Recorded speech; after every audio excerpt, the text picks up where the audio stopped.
Are we Yes, still on? I had some difficulties, but I just started over again. It sounds like the Oh, YouTube live kept going, and it just the recording for the podcast just I just had some technical difficulty. But instead of reacting to it and being like, "No," I just let it flow through me, and so we're good. You can keep going. I heard your story, and it was incredible. It kept going even with me in the background, not working out. So we are okay, yeah, back up and running. We're good. jolly good. Um, yeah, so that, and I remember that. I mean, so the next morning, I hung with the guys for a bit, went back, walked up back down the road, and the very next morning, I went, well, I'll go down and visit Frankie, have a cup of coffee, and I came out of my driveway, which is a long winding driveway through the redwoods, and came out onto the road. And it's a little, it's a little country road. And right at that moment, this bright orange BMW 2002, as it was called, the model number, pulled up. And there's this young, handsome ponytail guy sitting there. And he says, "Hey, you need a ride?" And I said, "Oh, yes, I'm just going a mile or so down the road." And he said, "Oh, I'll jump in." And he said, "Where you headed?" And I said, "Oh, the Rucka Rucka." And he said, "Oh, that's my place." I said, "Oh, well, then you must be Bobby Weir." And he and we introduced each other, and I kind of briefed him on, how I'd met Frankie and come into the area. And so we went into the house, and he saw my stuff, and he went, "Oh man, this is great." He said, "Okay, we'll go into town and go to the office and meet band, and if they're okay, I'm on board with it." And so that's what happened. We went in, I met the band. They loved the stuff. They said, "Yeah, man, just rock it out, do what you like." And so that's what happened. So I did the design, and I remember, and right then we went over to Front Street and measured up the cabinets, and I started work on producing them. Figured out what I was going to do for each band member's stack, and all the auxiliary amps and stuff, to make a kind of a cohesive arrangement that was a plan, so that whenever they set up, they know where everything goes. And uh, and then the first gig, and I to this day I can never have found out or can remember where that gig was, but it was a pretty small venue. I know it had big purple velvet drapes behind the stage. It was probably not much bigger than a movie theater. I don't know. And I was backstage putting these speaker fronts on the cabinets while they were setting up for sound check. And I remember it took about 3 or 4 hours for me to put all these, and Winslow was running the frames back and forth to me. And I said, "How's it going out there?" He said, "Oh yeah, it's set, everything's fitting just fine, and the band's about to start the sound check." And so I'm back there. And by the time I got all the pieces done, it was 3 hours, probably, maybe longer. And I came out and got to see it for the first time. And so that was thrilling. I went, "Oh, it's working. It looks just like I've pictured it, only even better." And so that was how that first setup went. And that was 1970. So, you know, exciting times, but I wasn't impressed by anything at the time. I remember going, "Oh," because I'd done stuff for the Incredible String Band back in Syracuse, New York. I'd done big 3-day amphitheater environments with great big mobiles, and uh, it was a free concert that friends of mine put on. They were pot dealers, and they all pulled money, and we had 3 days non-stop music that was all financed by these pot guys. And um, so that was a great success. So I had had experience with set up for rock and roll, and the incredible string band setup. They invited me to go on tour, but I said no. I should carry on with my own path. because I'll get lost in I want to get up there and sing. And anyway, so that was back in those early days. And of course, each of the band members, including the equipment guy and all the people in their office, wanted to get shirts and stuff for their walls, and the big mandalas became everybody wanted one. And so those were heady days. And Frankie introduced me to so many of the local the Marin County rock and roll bands. At the time, everybody wanted to live there. It was this beautiful garden county, and it was really only 15 minutes from San Francisco, across the Golden Gate. So it was a great place to be in the country, right that close to the city. So um, so those were so I was doing stuff for all those bands, and then we did typically there would be the Sons of Champlin and New Riders of the Purple Sage would open for the Grateful Dead when they did local gigs. And so I did stage sets for them. And so the whole evening for these local gigs would be they'd have tie-dye stages. And a lot of them wearing tie-dye shirts, and and it was just I was so busy doing stuff, it never really impressed me what was actually going on. And of course, in retrospect, it became historic, all of that stuff, because it hadn't really been done on that scale of the big impact. And of course, the difference between what I was creating in tie and dye was revolutionary compared to what had been seen up until then. And it was this basically, I took the concept of folding geometry, and I like the proportion of sacred geometry, of course, folding geometry and a few twists and stuff, and create these cells that you can get at all these different parts of the design when you dip, and tied at a consistency so that the dye will absorb, but it won't run through. And that way you can fill up these cells, as I call them, and lay one color over another, and they won't move in there. You can push the dyes up, but if you go deeper into the what you've already dyed, and then just go deeper into the next color and dye that margin above it, and so on, the colors stay separate, so they don't all smudge together and get brown or run away or anything like that. So that was the concept, and it worked beautifully, and it's still alive and well, as long as my hands hold up. And so that was the impact of that. On the scene back then, and of course Europe 72 that we were just talking about, was, by then a lot of the stuff had faded and it was getting ragged, and there was burn holes in from Past so I was joints. always constantly renewing bits and pieces. So it wasn't actually the best setup for the 72, but it was still good, and it still hadn't been seen until then, out in the big world. And that was actually that year I went to go on tour, but I ended up throwing the I Ching, and it said, "Oh, Gateway to the East," and I went, "Gateway to the East, oh, Persia, the land of the mandalas and all the ceramics and all of this fine art and this ancient culture." And I was like, "Yeah, I'm going there." So I hopped a plane from England, from London, to Tehran, and I get off. It's 2 a.m.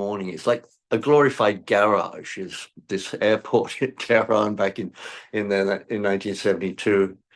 And I get stopped by the customs, and they take me to the police station at the airport, and they're talking in Farsi, and I don't understand a thing they're saying. I'm just nodding and smiling, and I've got the curly mustache, I got the long hair, I got the acid eyes. I've I'm all dressed up. My girlfriend at the time was a wonderful designer. I had these silk shirts with velvet pants and all of this stuff, and I looked like like an alien to them, And they're like, oh, I don't know. Anyway, this guy that I was on the plane with me, we actually didn't talk, but I noticed him because he looked like a young Bob Dylan. He'd obviously made his image in the fashion of Bob Dylan's look.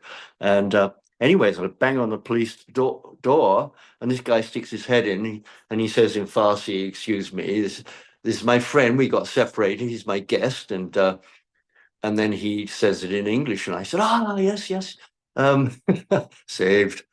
And so he said, "Give them a few dollars for their silly visa." And I went, "Oh, visa, yes, yes." Gave them a few dollars, and they all marked up, put all the pretty color stamps in, and then off.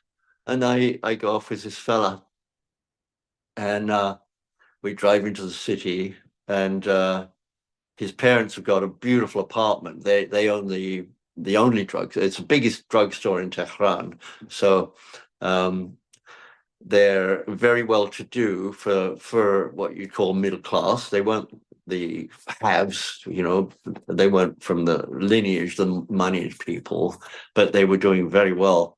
And this guy Farhad, he said, in the morning, my friend, he sent a car. We go visit with him. So the next morning, this limousine with all of the royal ensigns flying, all these royal flags, pulls up, and Farhad says, "Oh, our ride is here." So I come down and get in this great big, and this chauffeur-driven limo, and we go drive through Tehran up onto the Palace Mesa, and then we pull into this, great big mansion into the courtyard, and we drive around to the side where this eastern wing of this mansion, and we go up these marble staircase with the pillars and all, and go into this giant boudoir. It's this one guy's bedroom, and there way in the end of the room is this four-poster bed with this diminutive little fella in there that's like a really extraordinary looking fellow. It looks like his face had been shattered and kind of put together off kilter diagonally across his face. There's this great scar where the two sides met together, and his face is peeling. And I said, "Oh, that guy's a mess." And anyway, we come in, and this guy raises himself up out of his divan, his and he says, "Oh, Farhad, you bring me excuse me." He said, "You bring me American Guru," which was kind of quaint. And all in one sentence, before I'd even said hello, he said, "Yes, you." He said, "You have acid." And I said, "Well, as a matter of fact, I do. I had come into the country. I had this Grateful Dead rose patch sewn on the back of my pants, and inside it was 1,000 hits of clear light with the window pane."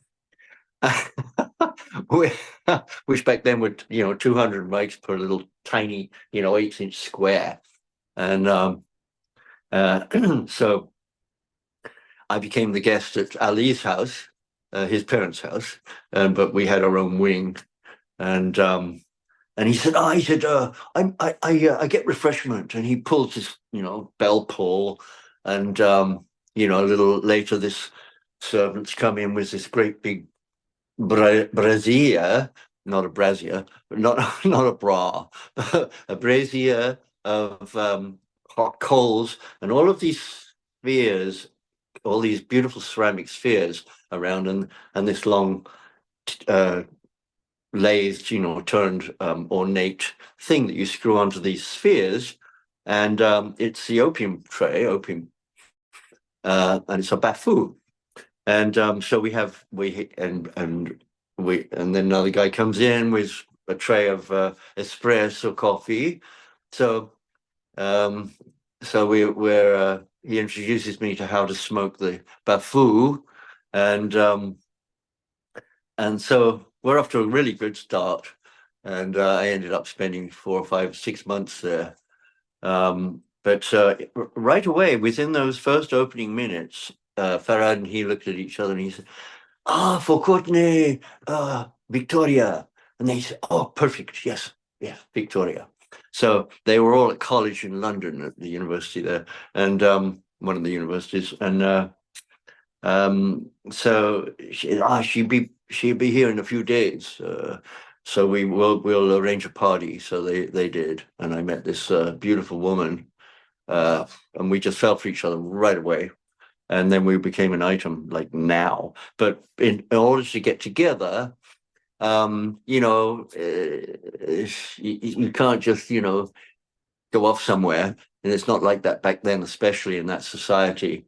So they arrange a grand party where we will officially meet, and sure enough, when I looked across the room through all these people, and this vision of loveliness appeared, and we just looked together. It was like something out of West Side Story, where it's just like, all you see is each other, and we just gravitated towards each other, and it was like love at first sight. And in order for us to kind of get together, they arranged a couple of days at this private ski resort that their friends had. And that's where we kind of got together. We had, our own rooms, but of course we could meet up. And I'd never skied before. And we all go up on this. I got the equipment, and somebody gave me anyway. We go all the way up to the very, very top, and then you see the weather closing in, and I'm like, well, and they all said, okay, see you at the bottom, and off they take, and I'm standing there on the top of this hill looking down, and I just like, okay, I just commit myself to the downslope, and I was already, doing, I was strong. I was, doing marathons and stuff. And I would just race down the hill, and when it flattened out a bit, I'd throw myself on my back. And so I came to slow down and come to the next, and then that's how I got down the mountain. And which was a bit precarious because I didn't know how to turn or do anything. But anyway, it was a thrilling few days, and I got the hang of it and got better at it. But I was still just kamikaze down the hill. And then one day the management came to me and they said, excuse me, Mr. Courtenay, please, can you stay off the slope for today?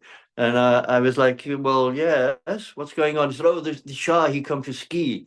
I said, yeah, okay. So we we all kind of assembled up at the halfway house in this restaurant halfway up the mountain, and sure enough, there's the Shah. He's like diminutive little man, and he's got like 40 armed army personnel, always machine guns, skiing in this great big circle around him. So they're all like 50 feet away, and he's just like, they're all coming down the slopes.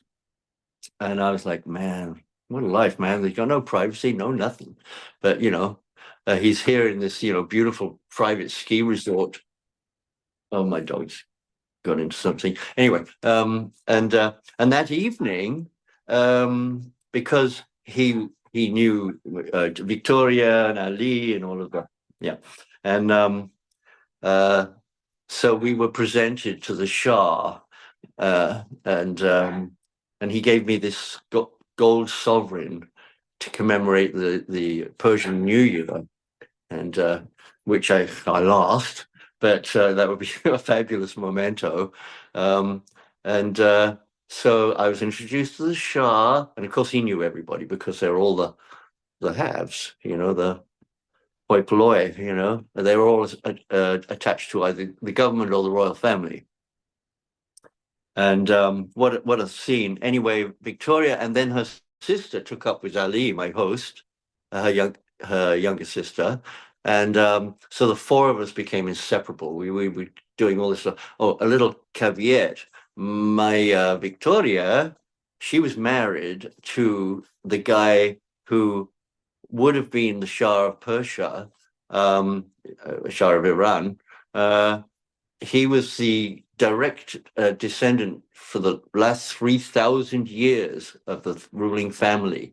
So he was, he was a powerful businessman, and they were married. And they had a young kid together. I think the kid was about 15 months old at that point. And so she wasn't really free, but she said, "Oh, I Courtenay." Oh, so I was like in the city in Tehran with Ali in the big mansion. And I said, I would like to go out into the country. And he said, "Oh, we have a winter place." So we drive out with Ali through the snow. It's just it's the snow, and we come into this valley, and it's it's all terrace and waterfalls, but that it's all frozen.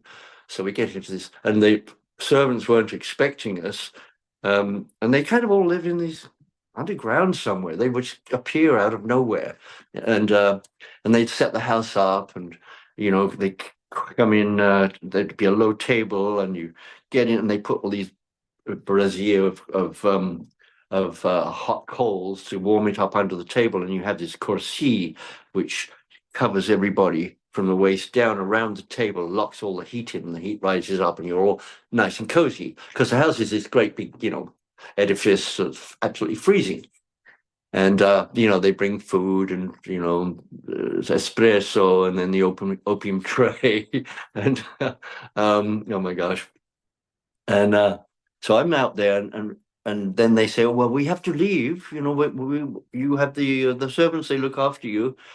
And so Victoria says, "Courtney, I don't know when I can see you next. I have so many duties. Mehdi, he needs me to do this is, represent the house or whatever." I said, "We'll make it happen." So I'd get up in the morning and I'd meditate on Victoria's, all her duties falling away, and see her get in her car and drive out of the city and come up through the mountains. It's about an hour or two trip, hour and a half. And then I would do this up on the mountain. I'd go up to the last tree on the mountainside and look down, and I'd see her car come out into the valley and come down through. I'd walk down and meet her. She said, "Oh, like magic, all my duty fall away. I can come to you." And so anyway, we ended up tripping around. Her and her sister and Ali and myself went to meet the Grateful Dead on tour. So that's when we met up in Paris. And that was when I first met the bear. He'd just gotten out. And so we're up in the center of the balcony, and then this little man comes up. He said, "Hey, what are you doing?" I said, "Well, we're guests." He said, "I don't know you." So I said, "Wait a minute." I come out to the aisle and say, "Yeah, let's, I said, to my guests, I don't want to disturb them." And I introduced myself. Oh, he said, "Oh, you're the guy that's doing the tie-dye stuff." He said, "No, I'm Owsley.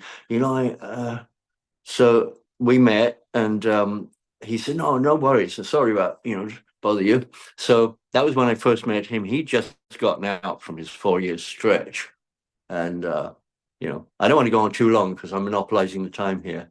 So anyway, that's so the girls met the band after the gig, which was a fabulous gig. Oh my gosh, and it's so good.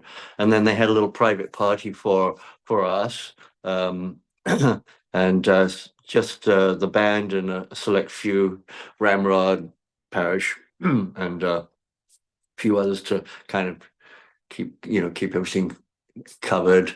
And so that was a really wonderful meeting. Eventually, when Victoria had to go back to attend to her son, and then when she came back out, she ended up going with Weir.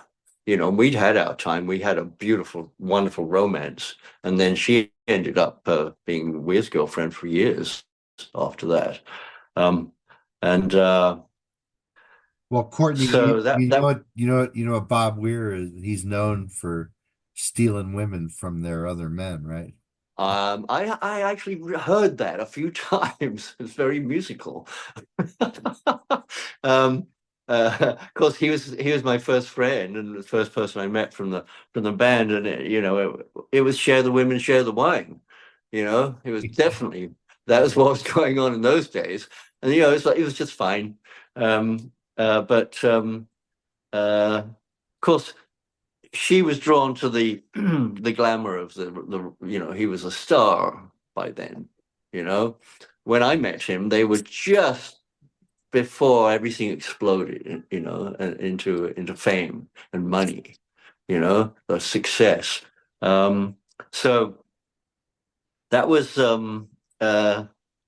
they were lovely days, lovely times, especially in Marin County, where you could go on horseback for days and never have to cross a road. It was just open. Now it's so full up with East Coasters, and the prices of they're like 100 times what they were back then.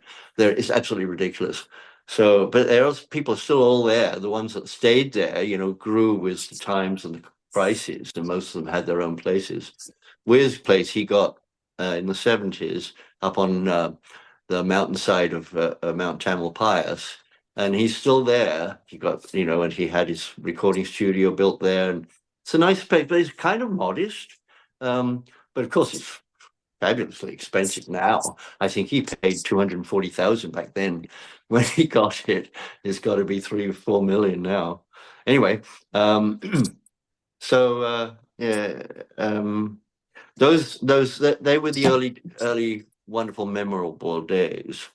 Of course, in within that time frame, there was a lot of interesting little scenarios that went on, especially around the 1,000 hits of Clearlight that I brought in because I didn't have any money. So LSD was my rate, my exchange item. Your So currency, right? Thank Bitcoin before it you was for the story. Bitcoin.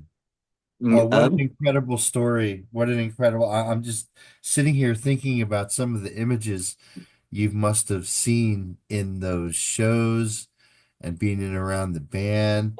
And Big Steve Parrish has got a talk show that he does on the XM Grateful Dead channel, and he talks about just, being Jerry's best friend all those years and Yep, haul his gear around and yep. having He to was deal like with. his personal manager. Oh yeah, absolutely. You didn't get to Jerry if you didn't get to Steve first, right? And Steve had to deal with all kinds of weirdness. You could imagine the levels of weirdness that they've had to deal with over the years. But yeah, what a wonderful story, Courtney. Courtney, let me take a detour here and introduce my friend Brian, who's joined us today. Brian, we met 10 years ago at New Orleans Jazz Fest. I do believe that's right when we met. And Brian is a really good friend of another close friend from mine named Jeff. And we're all music lovers and Grateful Dead kids. And, I didn't realize it at the time, but Brian and I were probably at a bunch of the same shows together. We were at some of the Radio City shows back in 1980. And yeah, I mean, I've grown to appreciate Brian's sort of like the main documentarian that covers the pranksters. And the pranksters, Ah, as you know, has roots in beat and the Kerouac and Allen Ginsberg. And so it's yep. such an important piece of the History. culture that Yeah, birthed the Grateful Dead, right, Courtney? Like what absolutely. what was going on back then? Yep. And you have to think that again, the intersection between the pranksters and the Grateful Dead, things changed from that point forward. I mean, Yes, they there's no did. going I there's no mean, going back. they came straight out of the Beat generation. That's Yep. right. That's right. And they had those values, and it was different. It was unusual, and of course they've always been very casual people. They were very ordinary kind of people, if you like, and they weren't hipsters or anything. They weren't any. They, if anything, they came out of well, it was the Beat generation and the Beatniks. And that, I wanted to ask Courtney, did you read On the Road? And in part, I talked to John Cutler about this, your fellow Brit, and how that book totally changed his life. And the way he describes it, it was the first book in his life that he read it all the way. He read it, and then as soon as he got to the end, he started and read it all the way through again. And that was in England in 57 or something. So did you read On the Road before or after you came to America? I was after everything happened. I mean, I was a quantity surveyor working in Piccadilly in London, in my three-piece suits and my black Jaguar. And so I was so far removed from anything hip at that time. But my family are all musical. My grandmother was a world famous opera singer, and my mother sang in one of the big bands of the big band era. And so music was on both sides. So we all grew up with music and ad-libbing, singing, making harmonies and doing stuff. So I was absolutely drawn to the scene when I first, but when you said John Cutler, did you actually mean Sam Cutler? I did. Yes. Yes. Yeah. Thank you. Wait, do I have that Yeah. right? Yeah. Yeah. Sam. Right. My dear friend Sam, we became really close. Well, we were really close in those early days, coming out of London. And then, of course, he died a year or so ago. I was delighted to be able to have a good conversation with him.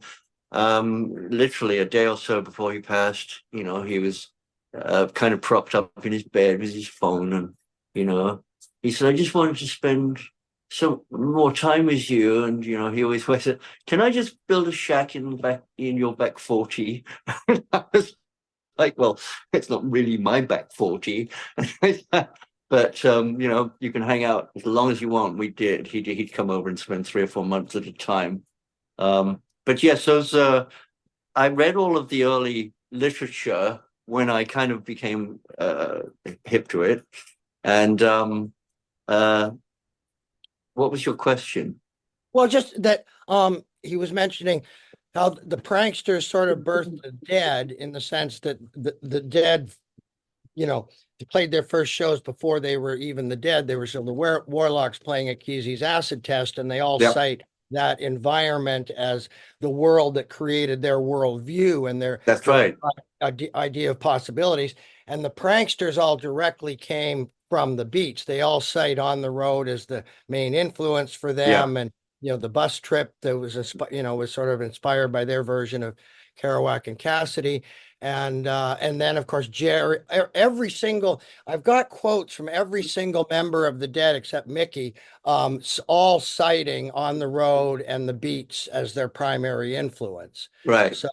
So I just was I was just asking how, if that, comported Absolutely. Absolutely. And it was a refreshing introduction to a world that I had no idea about when I came on the scene. The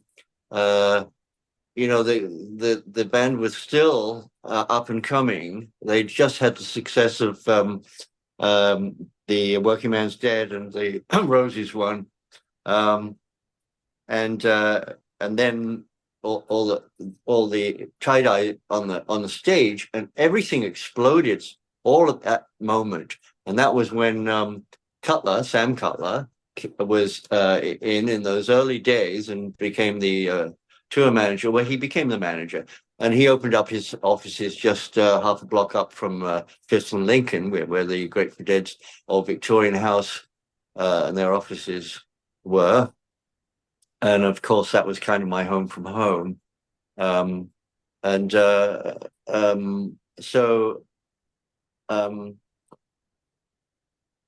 of course, Sam, having come from the Stones, and that whole debacle that ended up as a debacle, it's amazing stories, because I got inside info when we'd be hanging around, and I said, "Well, so what really happened?" And he said, "Well, I'm writing a book about it. You can't always get what you want." In his gravelly voice, "You can't always get what you want, Courtney." And I said, "That's for sure." What a character. And So, I got a lot of inside info, and a lot of it's in the book, and it was pretty. He was up against a lot of stuff that he had to deal with on that tour, the first Stones tour. But it was our good fortune that Jerry. He said, well, at the end of the Altamont debacle, the Stones took off in the helicopter. We got your back, Sam, and like he left high and dry. And Jerry Garcia came up to Sam. He said, "Look, this wouldn't have happened if we hadn't. We wanted to be in on a free concert, So it would probably have not come to happen without us joining up with the lineup." And he said, but you come back with me, Sam, and we'll sort you out. So they went back to his place in Larkspur in Marin. And Janis Joplin lived half a block away on the corner. And it was like, oh God. He fell right into it, and then he became their tour manager. And he and I just would, we'd go out, hit the San Francisco and go bird hunting, like birds. Birds is, of course, the euphemism, the English euphemism for girls. So Sam and I go out hunting down the best girls in the best clubs, and back in those days, and share all these wonderful stories. But it took a long time. They never grew out of their roots. Of course, they were always there, and that was the band, and that mightily influenced their lifestyle, the freeform music out of the acid tests, of course, and of course Kesey, what a character! Oh my God. But anyway, that I got to hang with Kesey in Egypt, but that's a whole other story. Let's give somebody else a moment. And our friend Sunshine, his daughter, and maybe she's watching right now. But She is. Sunshine, Hi, Sunny. Sunshine Kesey and Carolyn are there in Eugene, and the Easy Farm and Ken Babs and all that. Just are an important part of our, introduction into the whole entire way of life and everything. So yeah. Oh yes. Love these stories. Wonderful, wonderful people. Oh my gosh. It's wild that you said Fifth and Lincoln. That was what, Sam's office? It was the Grateful Dead offices. Okay, because Kerouac is buried at 7th and Lincoln in Edson Cemetery in Lowell, his hometown. Oh, just coincidentally, it's Yeah. that similar name. Now Sam's was they were new buildings up on the next block, so that would have been on Lincoln, and it was very different. The Fifth and Lincoln is an old Victorian house, which I ended up renovating the inside because I kind of grew up doing that stuff. Having grown up in old Victorians, from an early age, I was helping. Well, my dad showed me how to do it, and I'd have to do it. Doing up these old buildings with all the plaster lath, walls, and so Fifth and Lincoln was, it was, some of the rooms were falling apart. The rooms cracked, the plaster's falling out. So I went in there and restored it, renovated it, and that was just prior to Rakow coming in. Rakow actually financed that out of his fund, that he got from the Boston bankers. We were sharing a house together by then. Actually, it was David Crosby's old house, and a swimming pool, a lovely house. And Rakow called from Boston. He says, "I got the financing, and I'm on my way back." And I said, "Great. Well, I got a nice house. You got a place here," because we used to live on this little ranch where I had the barn. we had made little homes, and the main house was Roger Lewis and a couple of the ladies. I eventually moved into the main house there, and Racco came in, took over my barn, and then later on I got the Crosby's old place, and that's where he arrived with the banker's daughter. I not only did he get the money, but he got the daughter as well, and so I gave them offered them the main bedroom suite, and I didn't need much. I just needed my workspace, and so a lot happened. All those early years seemed like for a long time, between 1970 and like the mid 70s. It seemed like a longer block of time than the next 50 years, quite honestly. So much went on. Well, that's And when Phil wrote his book, Searching for the Sound, it's the autobiography of his life. Like 75% of the book takes place up to about 1970 or 73 or something exactly. like that, and then the next 50 years takes about 25 pages. Yes. Well, that's how it went. Everything telescopes, as time progresses. Yeah, Phil and I had lovely. We lived pretty close together, and so we get together a lot of evenings and just hang and talk about sound. He was, he was classically trained, and I had a certain amount of a self-taught scientific mind and thing about frequencies and sound and how it affects the body and all of this stuff. So we'd have these deep conversations about all that stuff. We had very similar mindsets, and so he was a real kindred spirit. And and then of course things got busy, and then you hardly ever see anybody. But this show is a wonderful celebration around remembering Phil. But it's a good excuse to dig into those early days of the band and the creation and the whole thing. Yeah, what a wonderful, extraordinary, and historic time, as it turned out. Well, they're incredible stories, Courtney. They're absolutely incredible stories. And it's just wild that you just happened to step into that time and space just at the right time to be able to be a part of that. And I've just got a smile. I could listen to you for days tell these awesome stories, but definitely thank you for bringing it back around to Phil.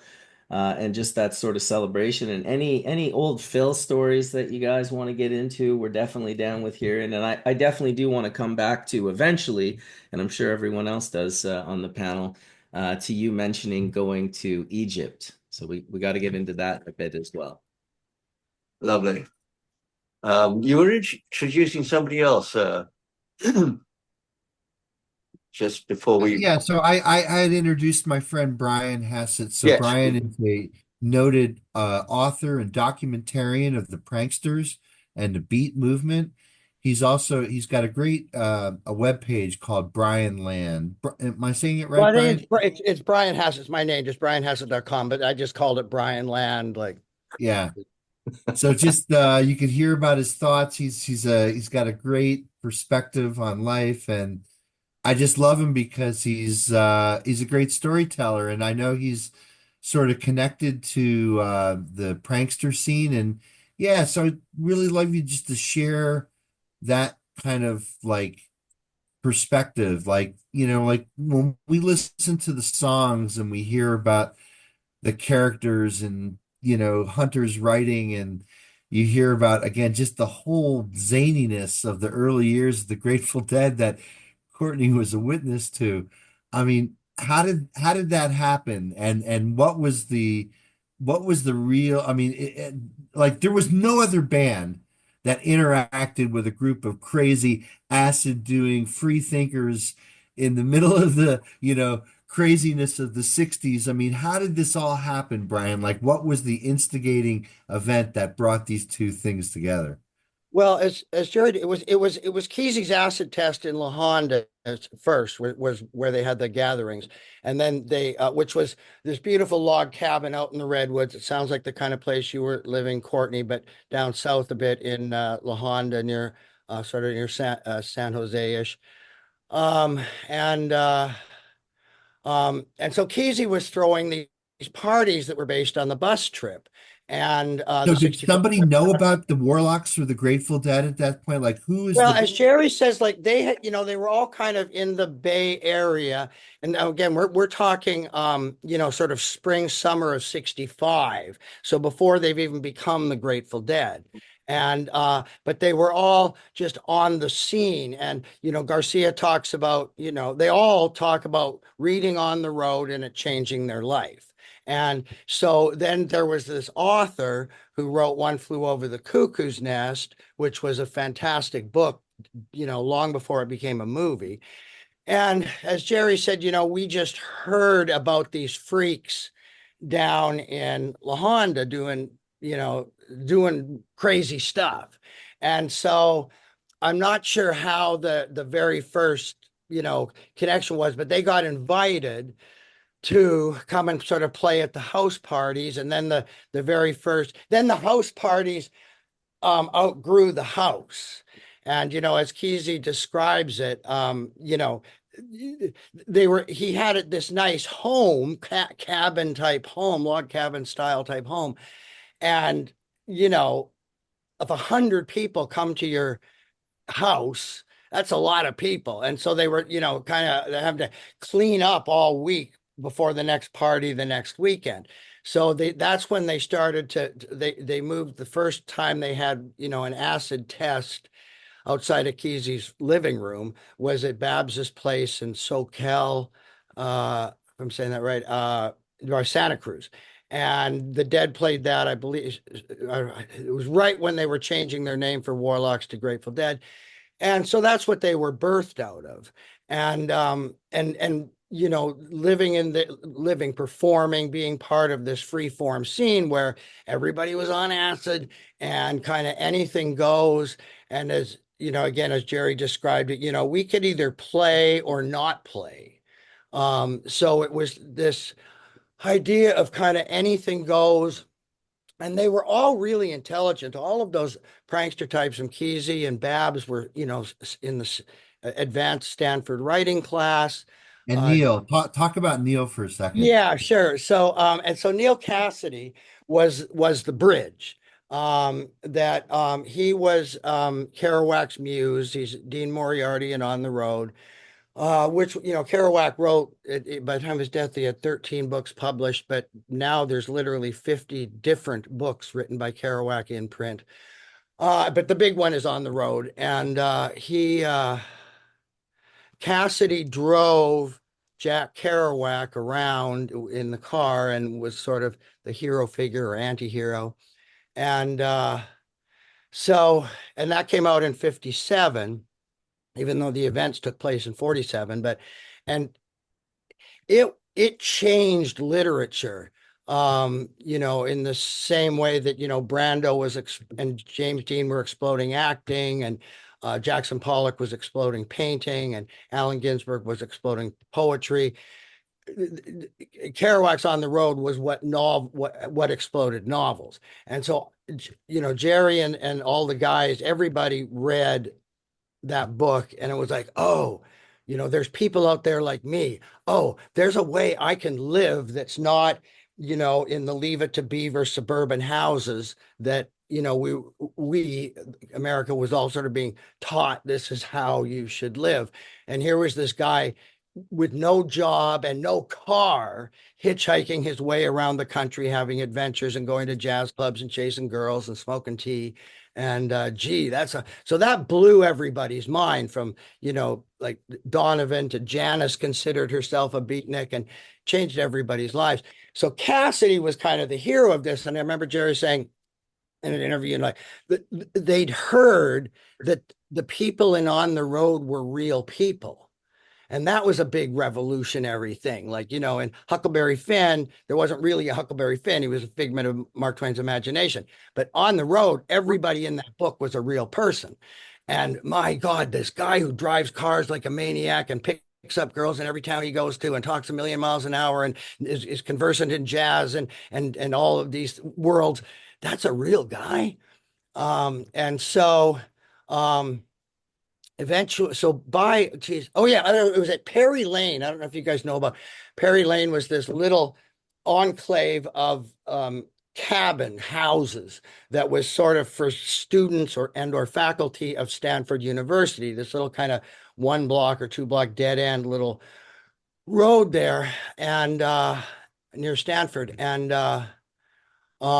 Kesey lived there, and it was all these kind of artist types lived on this little lane. And George Walker, who sadly can't join us today, but he was there at the time too, maybe like 22 years old, and this is where Kesey was living. Had just moved to after Cuckoo's Nest, and when he was writing, sometimes a great notion, and this guy, the house that Kesey ended up renting used to have the guy who lived there before him was a pot dealer. And one day, and then he moved out, Kesey moved in. And one day, Cassidy went there to score pot. And I guess nobody was home or something. And Cassidy's cars were always breaking down. And he was parked in the guy's driveway and started kind of trying to fix his car and get it working. And turns out to be Kesey's house. And so that was how Neal Cassady and Ken Kesey first came into contact with each other. And Kesey, of course, on the road, you know, changed Kesey's life as well. And when he sort of realized that this was freaking Neal Cassady, and Kesey was a lot like Jack in the sense that they were both hyper intelligent, well read, new music, associated with other very smart, very cool people, much like the Beats were this whole collective of smart people, filmmakers, painters, musicians, filmmakers, I say, photographers, poets, and novelists. And Kesey kind of attracted that same scene. He was sort of a central guy like that. And and so Cassady suddenly, you know, Jack by 62-ish, Jack is kind of, no longer that central spark in a circle. He's now sort of living in suburbia Northport with his mother and so on, and he's no longer on the road. And but here's Kesey just coming into that time period of his life, being the center of a galaxy of amazing people. And so Cassady sort of like recognized that right away and fell in with them. And so that's how Neal Cassady got on the scene. And then, he ended up driving the bus across the country.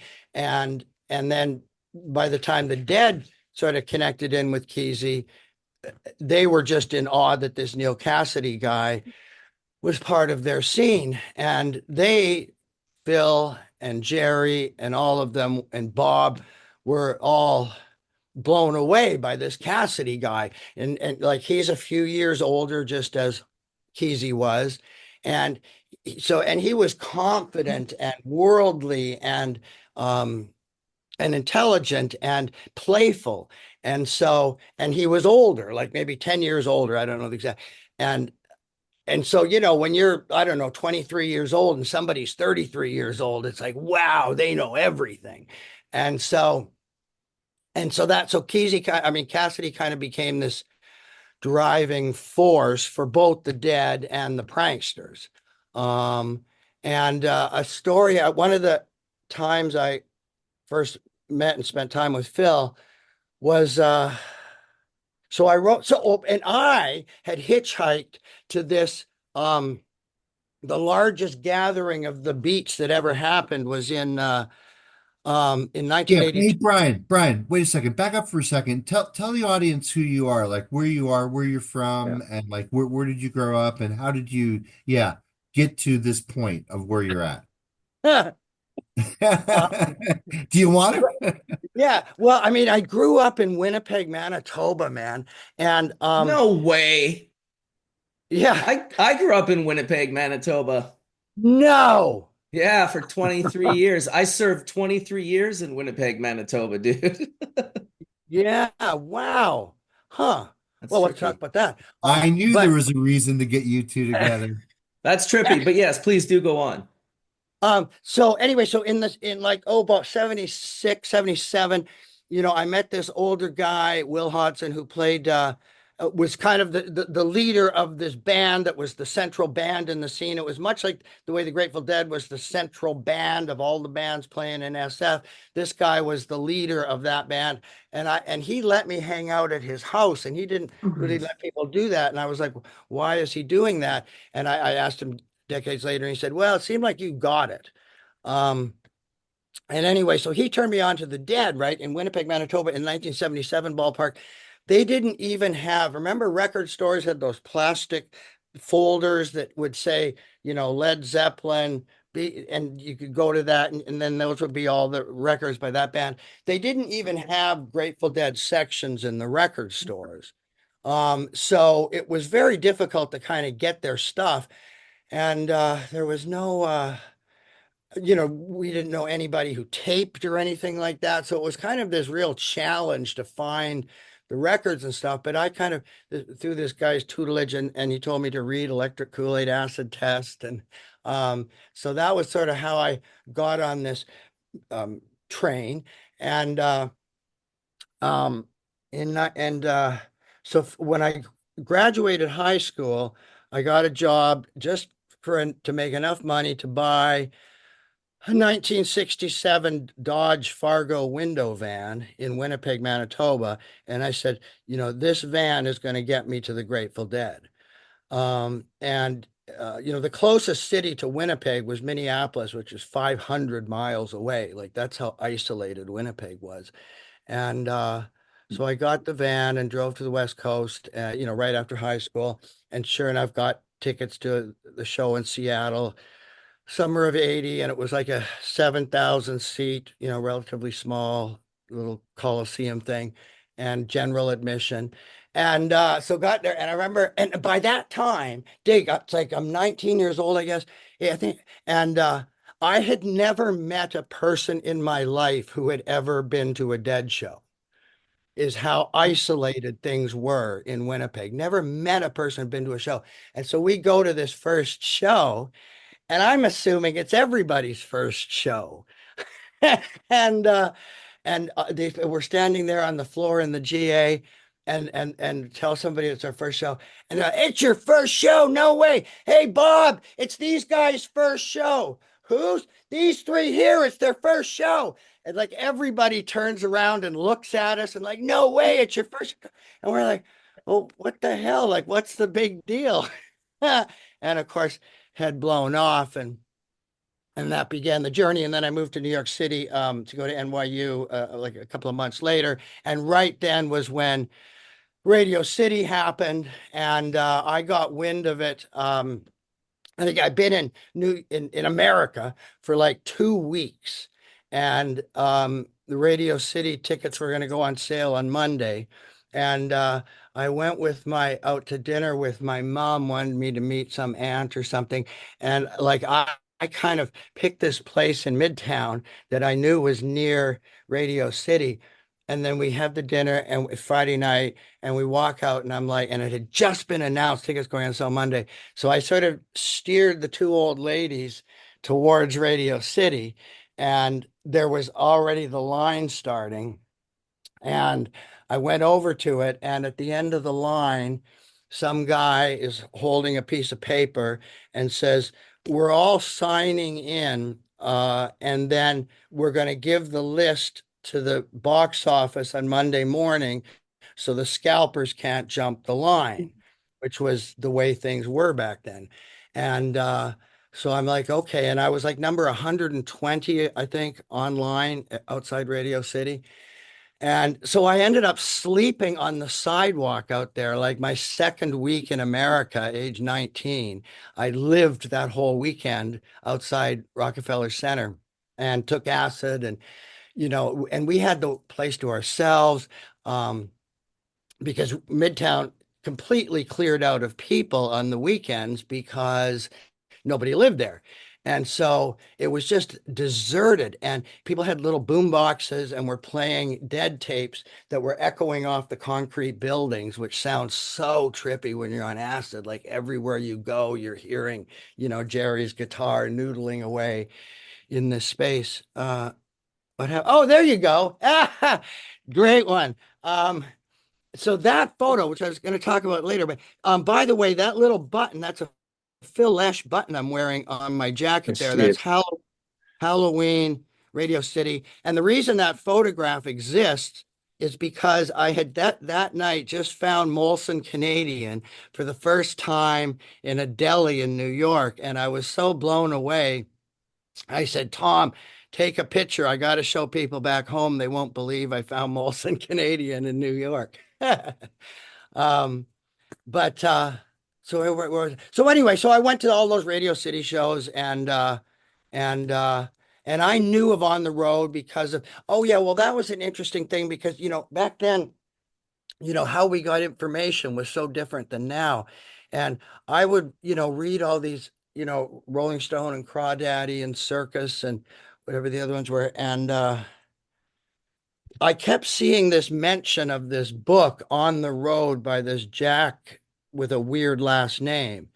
And if I just seen it once or twice, it wouldn't have had much impact. But once I started to see it by the third or fourth time, I was like, I got to find this book everybody's talking about. So I, of course, got On the Road, and then right, my two heroes when I went to New York City as a 19-year-old, my two heroes in life were Ken Kesey and Bill Graham, because those seemed to be the two guys that made shit happen. And within a year of being in New York, I was working for Bill Graham, helping put together the Rolling Stones tour of 81 and 82. So I got to actually work with my hero, Bill Graham. And so by the next year, summer of 82, I'd been in New York at that Manhattan at that point for what it was, like 2 years. I wanted to get back to my roots in Vancouver where I'd been living, went back there with the mission that summer was to meet Kesey. And so um So let me understand this. Like you went from Winnipeg to New York City to Vancouver. yeah. So now you're in Vancouver. Yeah, summer of 82, just for the summer. And um and well, so this poster is up there on the wall. So and that year my girlfriend's sister was turning 18. So I thought, okay, well, she's old. Uncle Brian can buy her some, adult books. And I went to get her On the Road. And we were living in the cool, Greenwich Village type neighborhood in Vancouver. I went to the corner bookstore to get On the Road, and there was no Kerouac on the shelf. And I'm like, what the hell? And I went to the next bookstore, still no Kerouac. It took me to go to the sixth bookstore that day. This is how out of favor Kerouac was in 1982. And I go walking into the store, and I don't even go to the shelves anymore. I just go straight to the kiosk, and right behind the people in the kiosk, I don't know if this is going to work.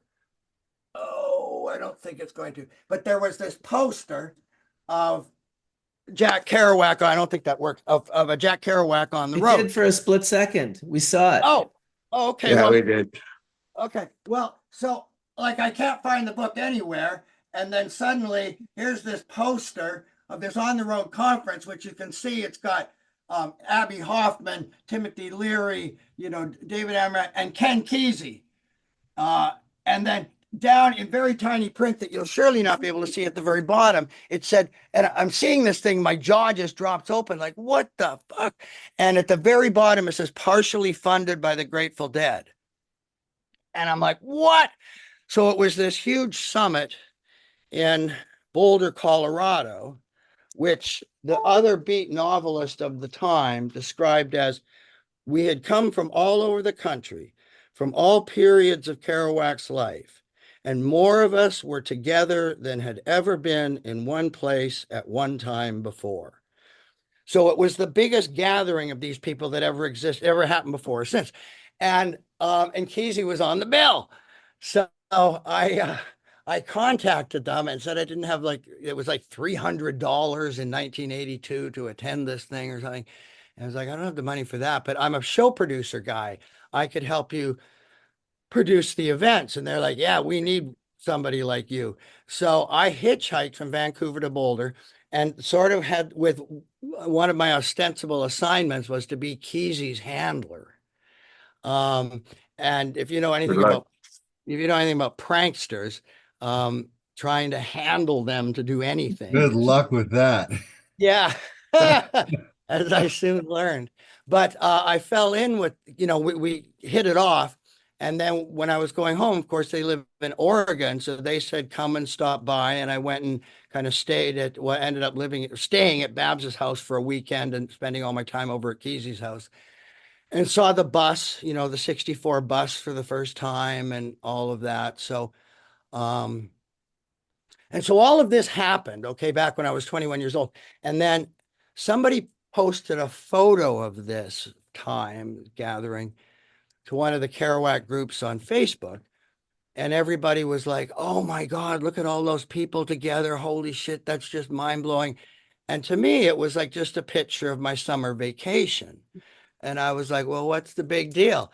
And then they were like, oh, Brian, tell us about it, And so this book, it's kind of weird about the focusing on this. Anyway, this book, which is a thick 450 pages, was started simply as a comment on a Facebook post. And I start writing the story about this thing. And I've got audio tapes because back then I carried one of those little handheld cassette recorder things. So I had recorded a bunch of stuff and taken pictures and stuff. And so I start writing what began as a comment on responding to a question on a Facebook thing. And I'm writing the story I just told you about going to the bookstore and not being able to find it, the copy and everything. And I'm like, well, this is longer than a comment on a Facebook post. And I thought, well, I'll make it a post on my website. And then I keep writing and writing and writing. And I end up telling the whole story. And at some point I went, this is a book. And I wrote the whole arc of the thing in 11 days. I had done a prior book to that, the Temp Survival Guide about temping in New York City, very nomadic way to make a living, but it was great. And I wrote that book from start to finish in 6 days.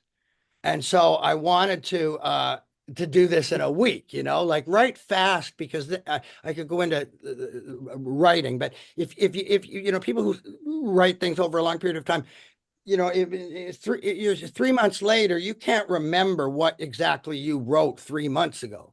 But if you write it really fast, you can kind of be weaving things in and out because you just wrote this yesterday or 3 days ago or something. So I was, rushing to kind of like, I want to write this in 7 days, and then get this thing done. But then I kept finding new stuff in old notebooks and things.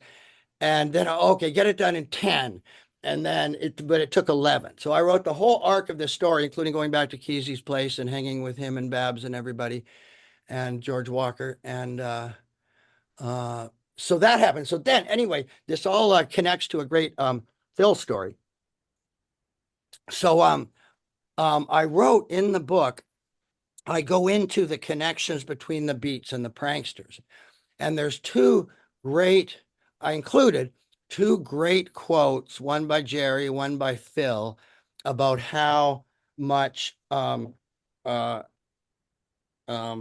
Neil meant to each of them. And like the Phil one ends with, I vowed to myself that in the future, I would live up to Neil's inspirational example. And Jerry wrote something else similar to how Neil Cassidy changed each of their lives. so then the book came out, and I was out there in SF at the the Beat Museum through this big conference that was kind of like an echo of the 82 thing. And I was part of it and presenting and interviewing and on panels and all that. And but I stopped in earlier to John Cassidy's house, and I had become friends with all the Cassidy family, actually. Oh, back in the 90s or something. And so and John Cassidy was Neil and Carolyn's only son. Of course, Neil died in 68. Carolyn lived until 2013. But and John was their only son, and he's named for Jack.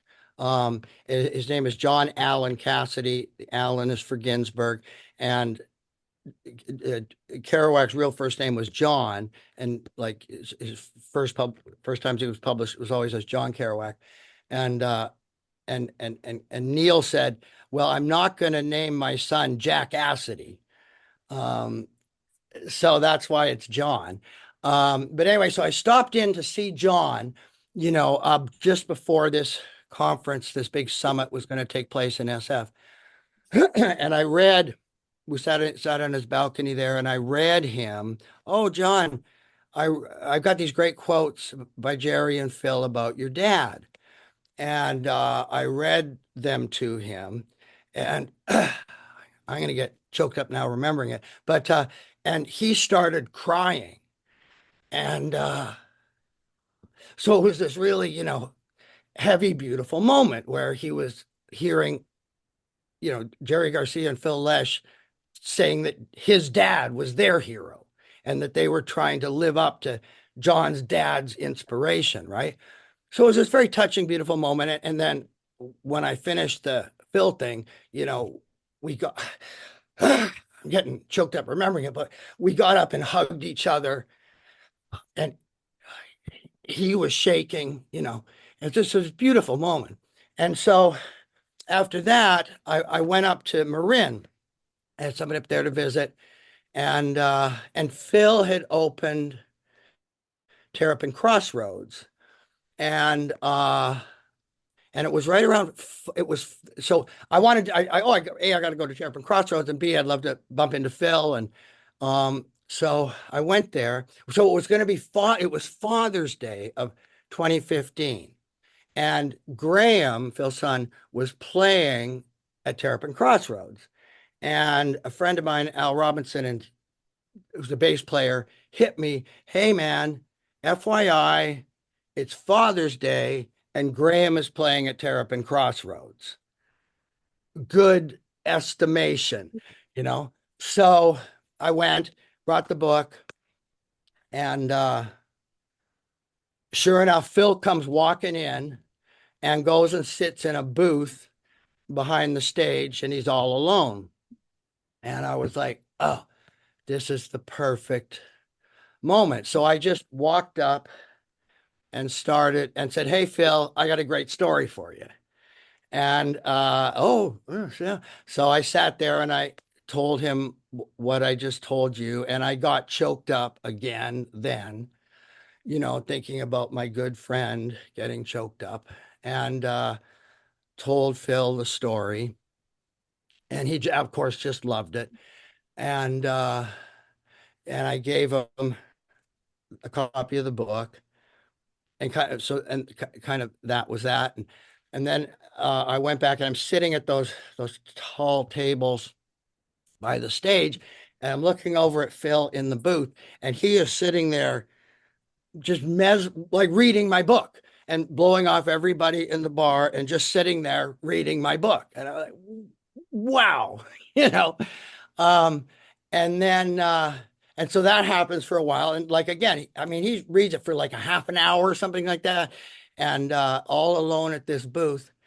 And then I think that, so the way it went was, and I was like, "Oh, gee, I should get a picture of this," So I went back over and I said, "Oh, hey, Phil, could we get a picture together?" And he was like, "Brian." And like, he loved me by this point now, and he absolutely jumps up. we go to take the picture, and he says, wait a minute. And he reaches over onto the, the booth table and grabs the book and, holds it up, proudly and points at me. And we do that. And then like about 10, his wife and about 10 friends came in, and they all went and sat at like a long table. And, I'm kind of keeping my eye on him. And sure as shit, he's sitting there at this table in the bar while his son is about to start playing, ignoring everyone and sitting there reading my book in his lap, in a crowded bar with all of his friends sitting around him. He's not talking to anybody. He's just sitting there reading my book. And then I thought, oh, and that picture that you put up, Mark, I went over and said, oh, this is a funny thing because there's the frickin' button. Somehow that thing survived from, I must have bought that in the 70s, early 80s, something like that, because I'm wearing it at Radio City. So I was wearing a freaking Phil Lesh button, not a Jerry Garcia, not a Bob Weir, in that photo. And I went back over it and you said, look at this, like, here I am wearing you on my jacket at Radio City, in 1980. So it was just so that was the first time that we kind of got to spend time together. And I was just so stunned at how taken he was by the book, Wow. What a cool story, Brian. Thank you for sharing. Thank you. That was so awesome. That it must have been, well, you know what our other friends Trey says, read the fucking book. Yeah. Yeah. The Helping Friendly book? The what? The Helping Friendly book, he said. Oh, I don't know. Yes. Well, there's one other thing that is directly connected to that I may as well tell. And it's the Merry Pranksters, right? So Zane Kesey, Ken's son, did this 50th anniversary of the 64 trip, right? That changed history. The 64 bus trip by the Pranksters spawned Magic Bus by the Who, Magical Mystery Tour by the Beatles. When the Partridge Family came on TV, they had them driving around in a painted school bus. All of that came from Kesey's bus. And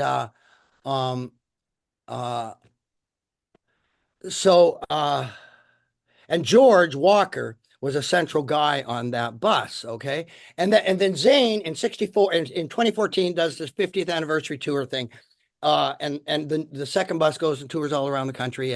And that spawned these kind of prankster reunions that this guy, Chris Foster, the Wizard of Wonder, threw in a secret location in the Midwest.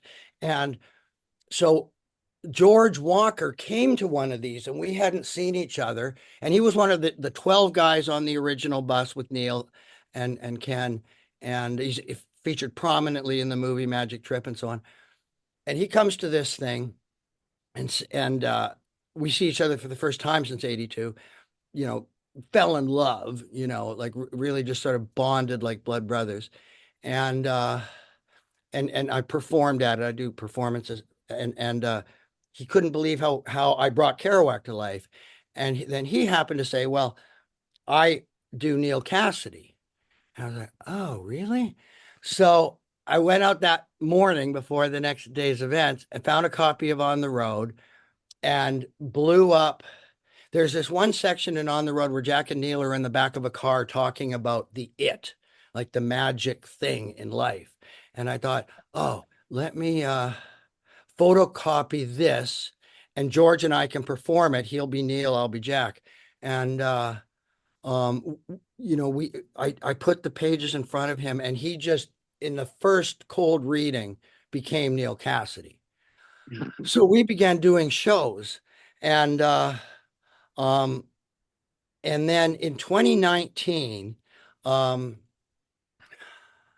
we were doing a tour of the West Coast and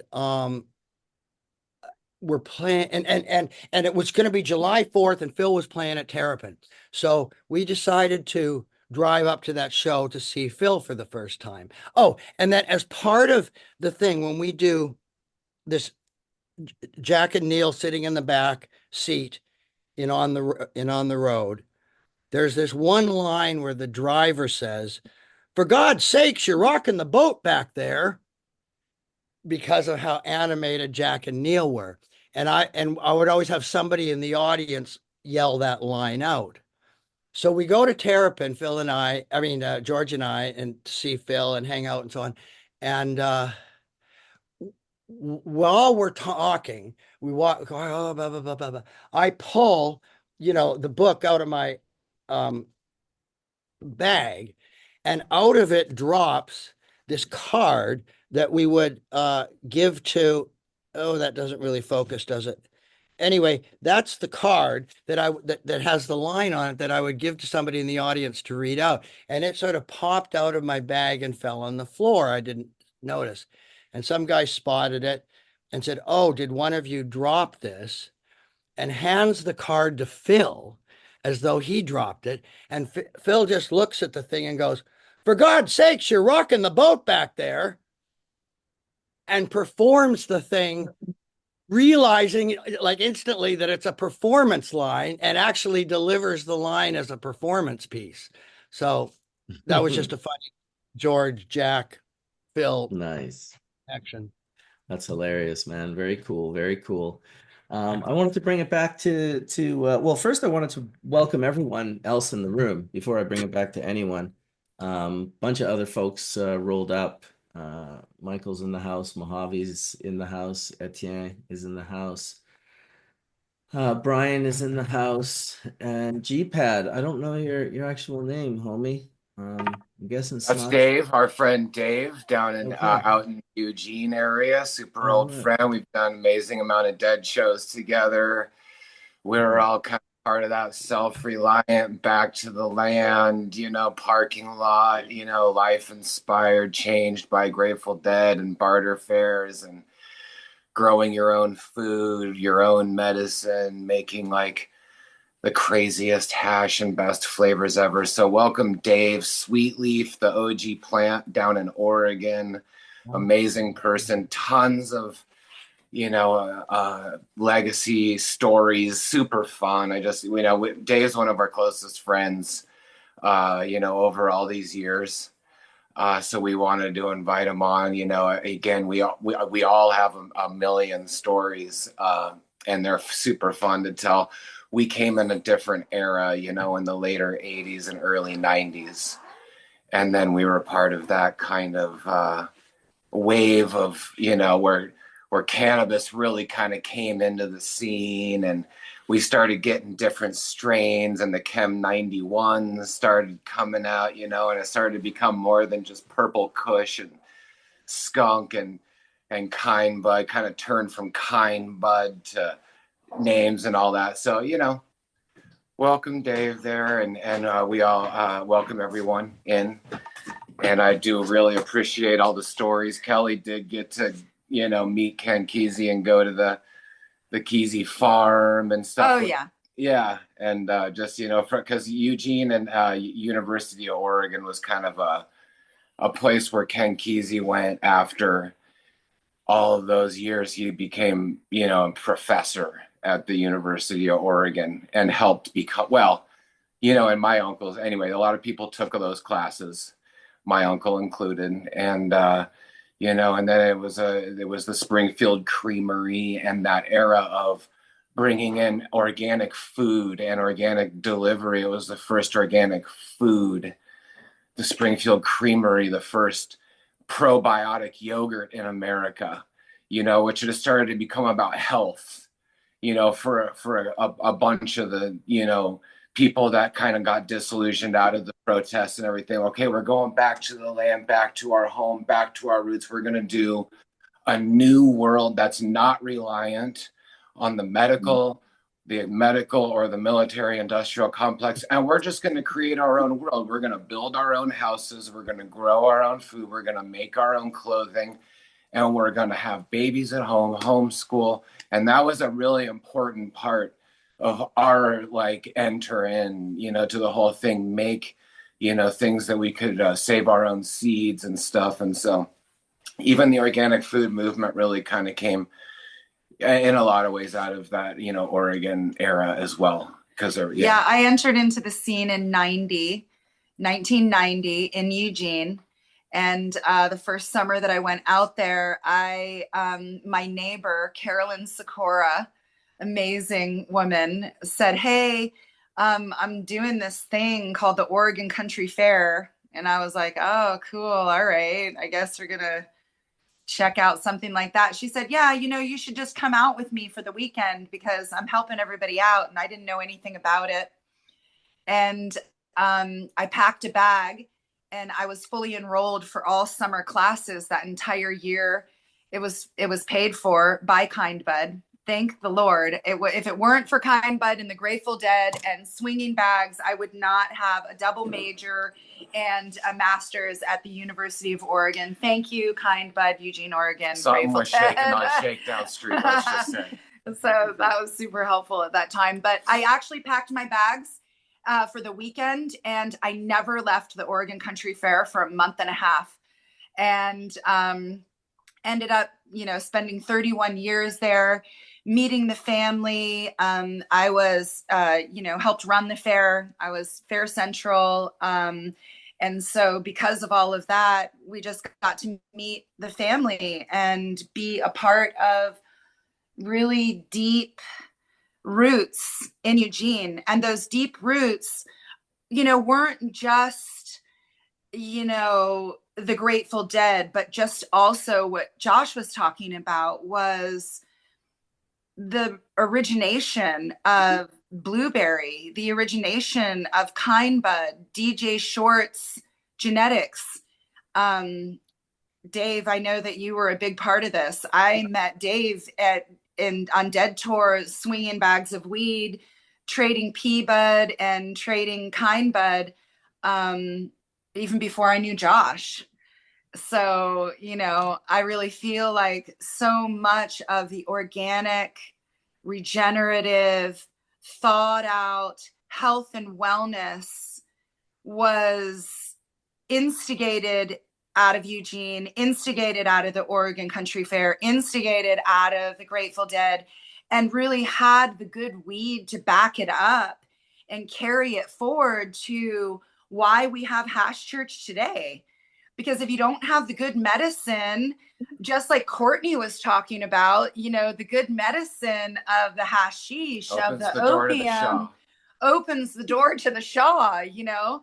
And I forever had all of the stinkiest bud that I could possibly bring on tour. So, you know, I never really had tickets, but I never once got, you know, let out of a show. Like I went to every single show, and I was miracled forever because I always had the good weed, and I was always allowed in backstage and always able to trade with everybody on tour because of that route in Pleasant Hill, because of that route with Ken Kesey, and because of, you know, Oregon Country Fair and the Grateful Dead. And Dave, I would love to hear some stories from you. I just feel like whenever I'm with you, I can always go right back. And, you know, at this time, it's really important to know that shit was illegal, plus hardcore. So, you know, even though it sounds like there's, all of this fun, and there was a lot of money being made, and there was Kind Bud, and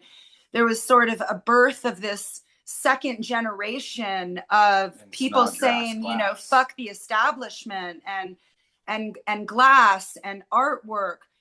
But in that freedom was also us having to deeply take care of each other. Feds were on tour. Feds were in the lot. We all knew who they were. They needed to be followed. And we all really needed to watch each other's backs so that we could carry on making sure to get good weed out throughout all of the United States beyond tour. So tour became sort of a center location, and a lot of weed was exchanged there and then made its way out all over the US.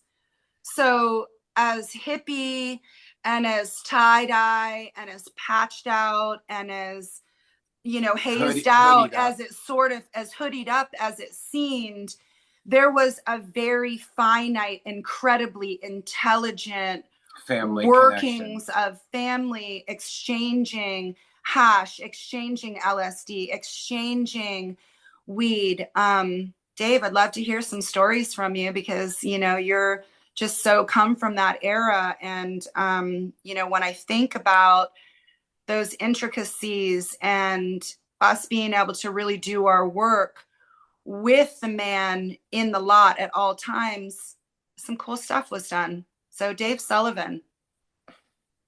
Well, thanks everyone for having me on this and sharing your stories. I think that I kind of logged on a little late, so I missed the beginning of this whole podcast, but it's been really cool to see people tell, you know, the pioneers in the Grateful Dead movement telling the backstory and these stories that we never got to hear. And like Josh said, we were lucky enough to kind of catch the tail end of the whole Grateful Dead experience. And for me personally, I think around 82 or 83, when I was just a little kid, that was when the metaphorical bus came by my neighborhood. A buddy of mine, my next door neighbor, his name was Carmen Masella. And I know that the Grateful Dead world is vast and, you know, takes over the whole planet, but it also feels really small. Like we're all 1 degree of separation from each other. So if anybody watching this podcast knows Chaitanya Masella, he used to go by Carmi Masella, and he was my next door neighbor as a kid. And I remember around 82, I was, I don't know, 10 years old, and the school bus came by as the Dead was playing the Spectrum or somewhere in Philly. And I remember all of the other neighbors were looking, like peering through their blinds out the windows, like aliens had landed in the backyard as these long-haired teenage hippies were hacky sacking out front. Like it was like some weird like cult seance that they were doing. And I was like, whoa, that's so cool. You know, like it was like, I think that minute I was hooked. I didn't even know anything about anything. And then, you know, a few years went by and every time the Dead would come to town, the bus would roll up and the hippies would roll out and they'd grab a shower and get food at the neighbor's house and then bounce out. And then for a few years as I got older, it's like, wow, the Dead kids come back to town and I haven't seen the bus come by, you know. And then sure enough, Carmi became a Hare Krishna and I think lived in New Zealand for a bunch of years. And then, so in my parents' mind, you go to a Grateful Dead show, you fry your brain, you join a cult, you know. So there was always a huge resistance for me going to shows, and my parents put like a pretty tight leash on me. So one way or another, you couldn't stop us from going to the Dead show when they came to town. And luckily, being in that area, that tri-state area, you could hit like a Philly show, a Landover show, RFK, New York, and you know, I could rack like 100 Dead shows under our belt before we even graduated high school, just by a 2-hour drive in all directions. So that was like a really cool place to be, and we're lucky to experience all that. And I think that one thing that everybody, you know, every Deadhead has their own unique story, and we can all relate. So mine's probably just maybe generic, but it's my story. And I think that what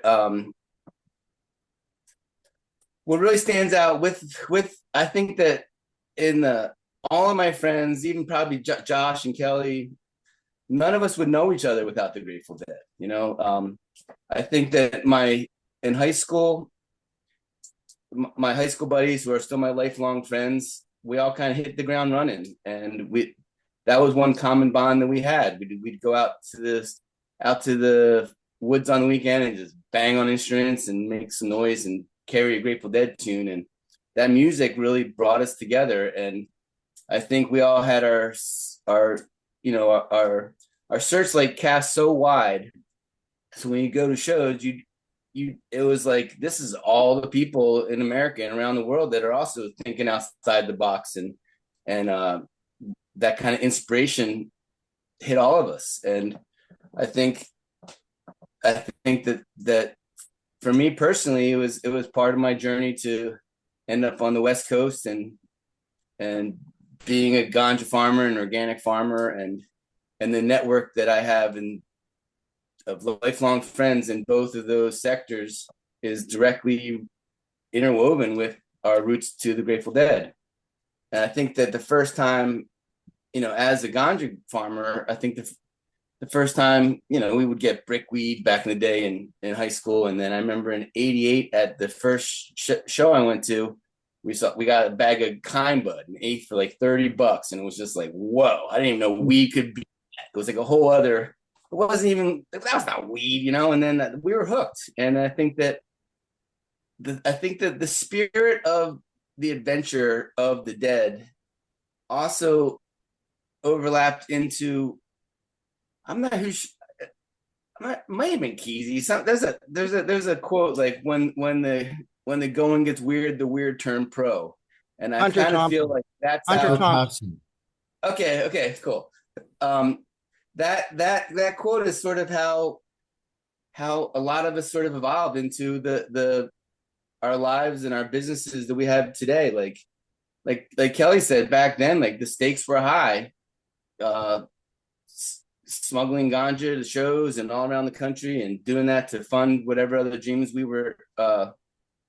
we ended up putting together. And I think that for me, we hustling organic food at shows turned into a whole food booth that we did at festivals for over 25 years, and I think that would have never happened. We would have never even gotten that inspiration to do things like that if it wasn't for our time and being able to be a part of Dead Tour and that kind of free spirit of a whole entire sort of society of in on the Dead lot. And I think that I think in honor of Phil's passing and what the Grateful Dead means to me, I think one thing that really sums it up, I was telling this to Josh last night. We had this a buddy of mine that I met through the weed game in the 90s on the islands up in British Columbia. Back then he used to go as Spirulina Dave and then later Leaf. If any of you Canadians watching, if that name rings out, please get in touch because I've been looking for him for a long time. But anyway, he's just on another level in general, but he's probably 10 years older than me, but he missed the whole Grateful Dead experience. And I remember we were at I think it was 2005 or 6 at Bonnaroo with Josh and Kelly had they had their booth there and we had our food booth there, and Phil and friends were playing, and I remember everybody was boogieing down. We're sitting in our food booth and watching everybody dancing in front of us, and Phil's on the main stage, and I was like, man, this is so cool. We're actually here. This is happening. And I remember Leaf, Spirulina Dave, was dancing and getting down with everybody. And then I remember Josh picked him up and started spinning him around. And he looked like a rag doll. He weighed 30 pounds, as Josh was gleefully spinning him around, and Leaf was just cracking up hysterically. And then afterwards, we were kind of reminiscing on the night, and he was like, man, I never really got the Grateful Dead or listening to music much. But at that moment when Josh was spinning me around, we're all dancing with our friends, I was like, I didn't even know you could have this much fun. This is the most fun I've ever had in my whole life. And I think when it comes to Grateful Dead stories, those are the things that just pop out in my head right off the bat.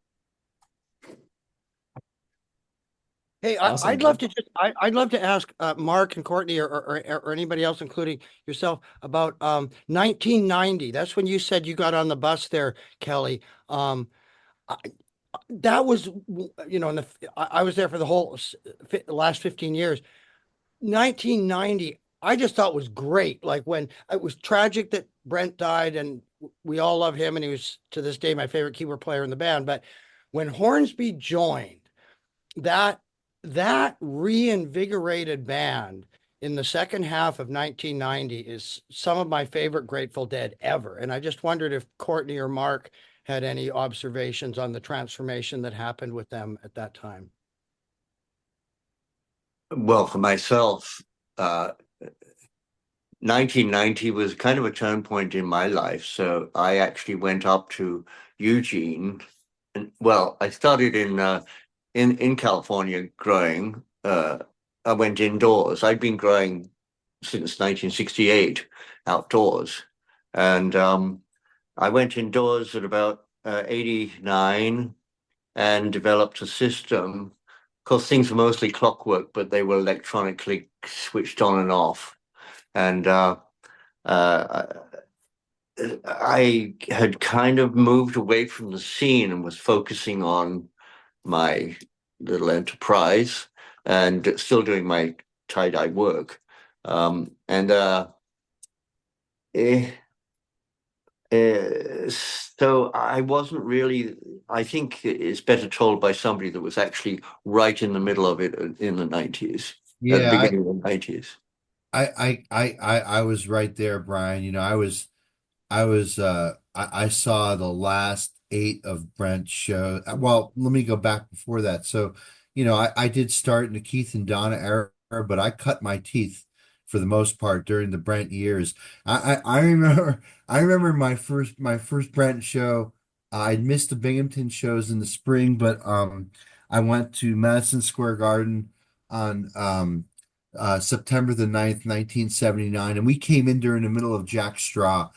And I had no idea that they had made the personnel changes. And when I saw that big head of hair over the piano, I said, Donna's playing piano. This just did not it did not compute. And unless you saw the small little thing back in March saying that they made this personnel change in the New York Times, you would have never known. Now again, they played Binghamton and they did do some East Coast shows, but they didn't play New York City until until the September shows. But for Brent's last show, we were 14th row. And for Vince's first show, I was front row. I was front row right in front of Weir for Vince's first show there in Cleveland. And, you know, I don't know. It seems like, you know, the weight of the organization and the touring machine that they had become needed revenue. And that revenue needed Jerry and the boys on the road, which I think we all know now in retrospect, maybe led to his ultimate undoing because, you know, when you looked at Jerry in 1995, he was only 53 years old, yet he looked like he was 80. I think there were so many people pulling him in so many different directions. I didn't really think that last marriage that he got involved in, you know, took him in the right direction. I think there were a lot of negative things in Jerry's life. Although toward the end, Brian, I don't know if you remember this, but in 1992, I was living in Fort Collins, Colorado at the time, and I know that we had planned on going to the revival of the Oregon Country Fair that summer when I think Jerry had either hurt himself or it was due to his health that he was not feeling up to tour, or I don't know. I thought that there was either a scuba diving accident or some general illness, but let's face it, I mean, just the weight of the road was really taking him down. And I wrote him a letter and I sent it to the San Rafael office. In fact, I wrote a song called Take Care, Jer. You know, kind of like my way of telling him. And I also I included with the lyric of the song, I included a picture of me playing guitar and saying that, you know, I have pictures of you all around my house, you playing guitar. Here's a picture for your house of me playing guitar. And I thought he would like that sense of humor. And so I'd sent that to Jerry and yeah, it was about, you know, him trying to take care of himself. But you know, in 92 or I'm sorry, yeah, in December of 92, they came to McNichols Arena. And I don't know if you know this, but in that time period, he had rekindled his relationship with Barbara Meyer, one of Jerry's first girlfriends, and I think the first person that like kind of like was Jerry's true soulmate in life. And when he had and that's I think just before he remarried or married Deborah Coons, right, which was, you know, again the final wife. Um, and he just I guess so Barbara had actually come to that McNichols show and you could just hear it in Jerry's playing, Brian. If you listen to that Morning Dew from that second night, it is just incredible how he could channel his emotions into his music. like no other person. I mean, Jerry Garcia changed the way live music is played, and the connection between his emotions and those notes that only his finger. Jerry was somebody who you could hear two notes and know exactly who it was. In fact, I'm so trained that I can tell you what guitar he was playing and what era that was based on hearing a few notes from that guitar. So Jerry was able to really make that connection that I think all musicians look for. And it's kind of like the way Trey describes it, which I think he got from Carlos Santana, which is that the musician is the hose, right? And you're hosing this energy onto the crowd. And the less of an ego you have, like some guitar players have this big ego, like Joe Bonamassa and other people like that. But Jerry had no ego at all. And so he was able just to channel his soul and his energy through his music like no other person that came before him. And I think everybody, whether you like the Grateful Dead or not, or you even understand Jerry Garcia's impact on music, everybody after Jerry has been affected and impacted by the way that Jerry plays. And let's face it, the Grateful Dead started this whole thing of the jam band genre that maybe Fish and other folks have kind of like taken, but they don't like saying passing the torch. But ultimately, I think were were the Grateful Dead were part of that thing that said, look, we can go beyond just these four bars and really take music out there. And the perfect manifestation of that is Dark Star. It was never played the same way twice. It was always this exploration, this communication that they had. I mean, maybe Courtney, it would be interesting for you to comment on the other bands of the era. So bands like Quicksilver and the Airplane, and even like CSN. I mean, you said you were living in Dave Crosby's old house. I got to think there were probably some seeds stuck in the floorboards of that house, right?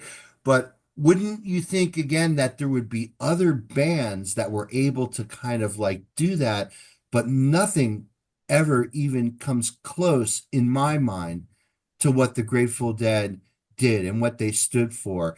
And now you can know that you can go to any city in the United States and there is a Grateful Dead band playing somewhere. Jerry Garcia's music is never more present than it was back then than it is today. Oh, And absolutely. you can't say that for the Airplane. You can't say that for Crosby, Stills. You can't even say that for bands like Led Zeppelin and Pink Floyd. Now, there are Floyd and Zeppelin cover bands, but not to the magnitude that Jerry and the Dead. But Courtney, please. Absolutely. I actually saw a statistic that there are almost 1,000 tribute bands, of 700 of which tour and do regular shows. But they, starting with the acid tests, that free form expression was it was born out of that, and of course it changed the face of musical expression, rock and roll expression, if you may, forever. And that's one of the reasons that the Grateful Dead became, the musicians' band. They were they were so highly respected for their free-form association of the moment. And as you said, every Dark Star is different, which is true for most any of the cosmic explorations that came out of any of their songs. And that was what I lived for. That was my favorite thing. That and the drum breaks. I loved that. It would. Yeah, but even their small little country ditties, the Bakersfield songs and Me and My Uncle and I mean they were kind of like the cosmic cowboys, if you will, right? Absolutely. And and Absolutely. It was and when always an expression, an exploration well, it was cosmic. It would definitely be, take you outside but of. with a solid stripe of Americana, you know, which is like we are a nation of immigrants, right? And we assimilated cultures from all over the world, whether it was the slaves who brought, you know, African rhythms and rhythm and blues ultimately through the New Orleans and Memphis. I mean, that's the beautiful thing about early Grateful Dead is that they were an electric blues band with Pigpen as the front man, and Pigpen was singing those Otis Redding songs with soul that I mean these kids were in their 20s, right? Oh yeah. Who you know, how does someone like Pigpen exist? I mean, it's just it's amazing to think that they were channeling basically the music of black people into basically this new art form. Or they said what Hmm. rhythm and blues had a baby and they called it rock and roll. And again, I believe that what made them go electric, like many bands of the day, was seeing the Beatles in 1964 on the Ed Sullivan Show, like Yeah, had an It was effect on just about everybody, right? Hard that's Day's right. Night, man. Hard Day's Night was what did it. The Well, movie Hard Day's Night was what they cite that. Like they went and saw that movie in the theater and saw the girls chasing the band, and Jerry put the banjo in the closet and got an electric guitar. Well, Mark, the one thing that really stands out with from a musical point of view for the Dead is they all individually are songwriters and they all contributed, unlike a lot of modern bands where there's bluegrass in the band, there's Phil with his jazz background and his understanding of Coltrane, and like you said, his ability to go beyond the 8-bar blues and truly transcend and play root notes and be sort of like Dave Holland for Miles Davis, where he was just like a really solid root note player that could really accentuate as also a rhythmic player, which is kind of difficult in to say the least. So, you know, as they move through eras, they really evolved as not only a band but players themselves and those influences. And you know, Don Buchla is the synthesizer creator. That was also a major influence for the keyboard section, and that influenced their recording sessions, much like the images I sent you the other day from Blues from Allah. That's there was a lot of technicalities that the band went through, but they were learning and creating together as a unit, much like Jerry talked about as picking up an object as a hand. We're all a finger working as a unit to pick it up. And, if one is responding to the other, that's where that magic is. Yeah, so those photos that you sent me, Colin, thank you for that. Courtney was from Rucka Rucka. So I guess that's where Bob Weir's studio Yeah. was. They And they he did. didn't have a studio at Rucka Rucka. It's at his house on Mount Tamalpais in Oh, Melbourne. Mount Tam, that's right. Yeah, Okay, man. right. Yeah, he still has that studio today. I actually interviewed him for Macintosh years ago in that studio. It was a real honor to do that. It's a relic in there. His guitars, the way he lines them up, and it's quite beautiful. It's really awesome. But the band itself, I have a question for I guess the group here that was with them on tour. The community really held each other up, and there was a lot of times where it was hard to get show to show, but somehow everyone made it. Josh, Kelly, you want to talk a little bit about how that played a major role, as how things kind of moved around and how you did share and were able to really support one another.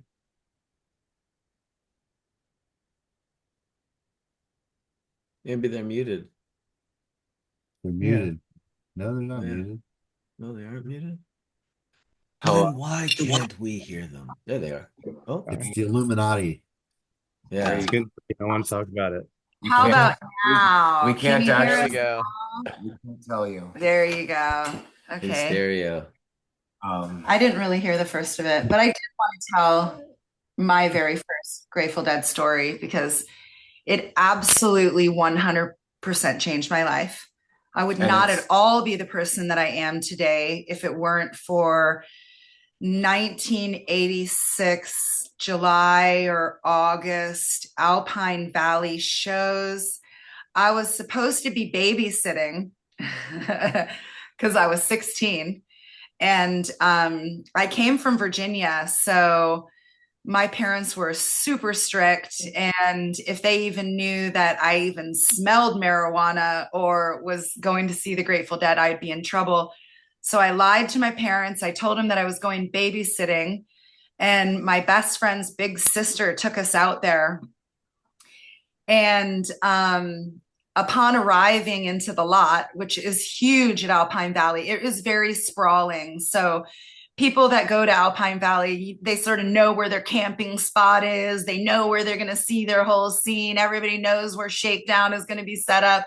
I didn't know anything about what was going on. And within the first hour and a half, I lost my tickets, my luggage, my friends, everything. I lost all of them. And I had this sweet hippie couple take me in, and I helped them serve vegetarian chili all week long. And I was miracled all 3 tickets. And I got high on mushrooms the entire weekend because I was serving vegetarian chili and they were giving me little bits of mushrooms the whole time. So it was my first real like trip on the scene. And I was watching their kids, and I didn't know anything, but I knew that I was selling the shit out of that vegetarian chili for sure. And they were giving me weed, and I was like, my people, my God, where were they all these years, my whole life? And then I thought, as the shows were ending, totally miracled the whole time, lost my shoes. This lady gave me a hippie dress, gave me a pair of Birkenstocks. I was like fully outfitted. And then I was hitchhiking on my way out of the show, and my friends picked me up. And that was my first weekend of the Grateful Dead. And it changed my life. And all I could think about is, when is the next Dead show? And when am I going to meet all those people? And that family and the sales of all the organic food and those children who I met the very first year became teens and then early 20s. And I knew those families forever. And I still see them sometimes spinning on West Coast shows somewhere. So that's it. Which then offered you to go up to Alaska eventually, then work with the Alaska Thunderfuck and do rafting, because we were all really into rafting at the time, because that was just like going into the mountains, getting into the most gnarly class 5 rapids you could, smoke weed, learn how to grow it in the mountains. Well, I couldn't really believe how much people were like, whoa, they were making cash, like selling vegetarian chili. And I was like, ooh, I could do this. I definitely could do this. I could get a wear. And then my wear really became Kind Bud. So I just started swinging Mexi weed out of Arizona for a long time. I know that shit was sprayed with paraquat. It had like really weird white powder on it. And it took us forever to go through 2 pounds of it, 1 kilo, because there was so much plastic and bottle caps just and pressed into bottoms of people's flip-flops and Jesus fucking Christ. ties and who the hell knows. So really, that was my beginning of swinging weed, was like brick weed. And then to see my first bag of Kind Bud, it changed my entire life. So the Grateful Dead changed it, and then getting the right medicine, really changed it. And I was coming down from Alaska, and I had just got done working ATM. for, we all ATM did sold the bricks. Yeah, we all sold bricks. Sorry, people. But I was totally met up with Johnny Appleseed in the summer of 91. Right? No, 90. Of 90, the summer of 90. And I grew an entire field of Alaskan Thunderfuck. And I brought we brought 3 pounds down in our Forerunner that looked like it probably had weed in it. And through the border of Canada and Alaska. And I got caught at the border with 1.5 pounds. And I had a fake ID on me, and the fake ID was a real ID, but with my picture on it. Thanks, Chi-Town. So it was super, super snowstorming out, and they said that they were going to let us off on our own recognizance to just make sure that they fingerprinted us and everything, make sure that we were just going to stay at the hotel down the road and just come back in the morning to like get booked. I don't know. I'm thinking I'm fucking out of here. But it was sweet because he only found 1.5 pounds of the 3 pounds. So we went through a different border. We came down through computers. We no came down AI, through Oregon. Just, hey, we'll do another border. How about this? Let's do another border. And so that 1.5 pounds of Alaskan Thunderfuck in the summer of 1990 was traded with 1 pound of Oregon kind bud. And that's how it all started for me, was the connections of being able to take Alaskan Thunderfuck, trade it, and then get that beautiful connection of the blueberry of kind bud to then take it all to every single tour and then all throughout the U.S. And the Trinity and from the White there. Witch and everything, the Master Kush and everything that started coming out of Eugene, which was super amazing. And yeah, I mean, it was, you know, when I first went to the shows in 1990, I was 16 and people were walking by going, Bud's, or no, they were just like not holding it up yet. They were just saying Bud's acid shrooms. And I was like, oh no, I don't have any. Thanks, brother. No, I don't have any. And then I started realizing, oh, they're offering me Bud's acid and shrooms. And I'm like, I like this. And then glow sticks first came out. And then there was like glow sticks all around these balls at night. And so we were super tripping in the Autzen Stadium parking lot. And then we would also go to barter fairs in the fall. So barter fairs were a big thing. And when you learned about going on tour, you started being like, oh, well, we're going to wild craft food out of the zone that we're going to go to and make that food at the shows to then get, you know, farther along to the next, you know, show or whatever. So we wanted to go beyond the grilled cheese sandwich, which was sold for $1 on the lot at the time, which was 2 pieces of Wonder Bread and 1 Velveeta slice. Maybe 2 Velveeta slices. If you were lucky, you'd get like maybe garlic powder and that was the brickweed of grilled cheeses. More expensive. So, you know, $1 a cheese, you know, grilled cheese for the win.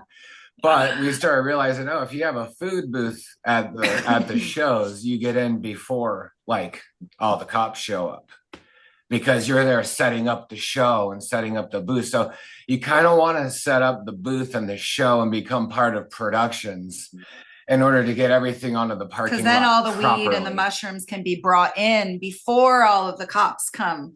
Yeah. So that was super helpful for a whole lot of years and making sure that, you know, all of the best strains made it out to the East Coast from the West Coast.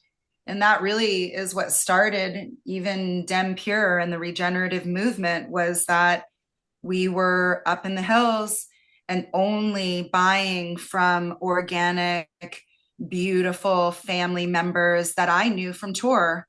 And so that's how it all started. And if we were bringing out, you know, 300 or 400 pounds or whatever, it was all tied to family. It was tied to a name. All of those families had kids.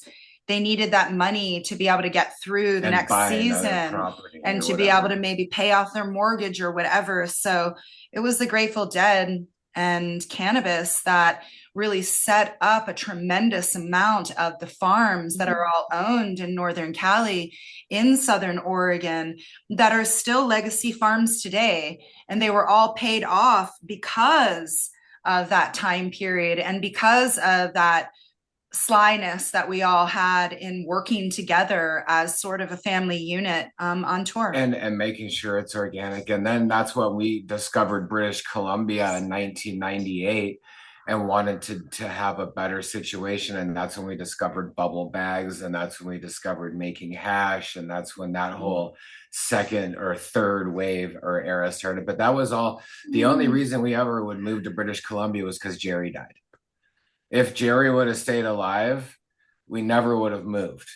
It just wouldn't have been a consideration for us at the time because we were just so locked in to go into shows and everything.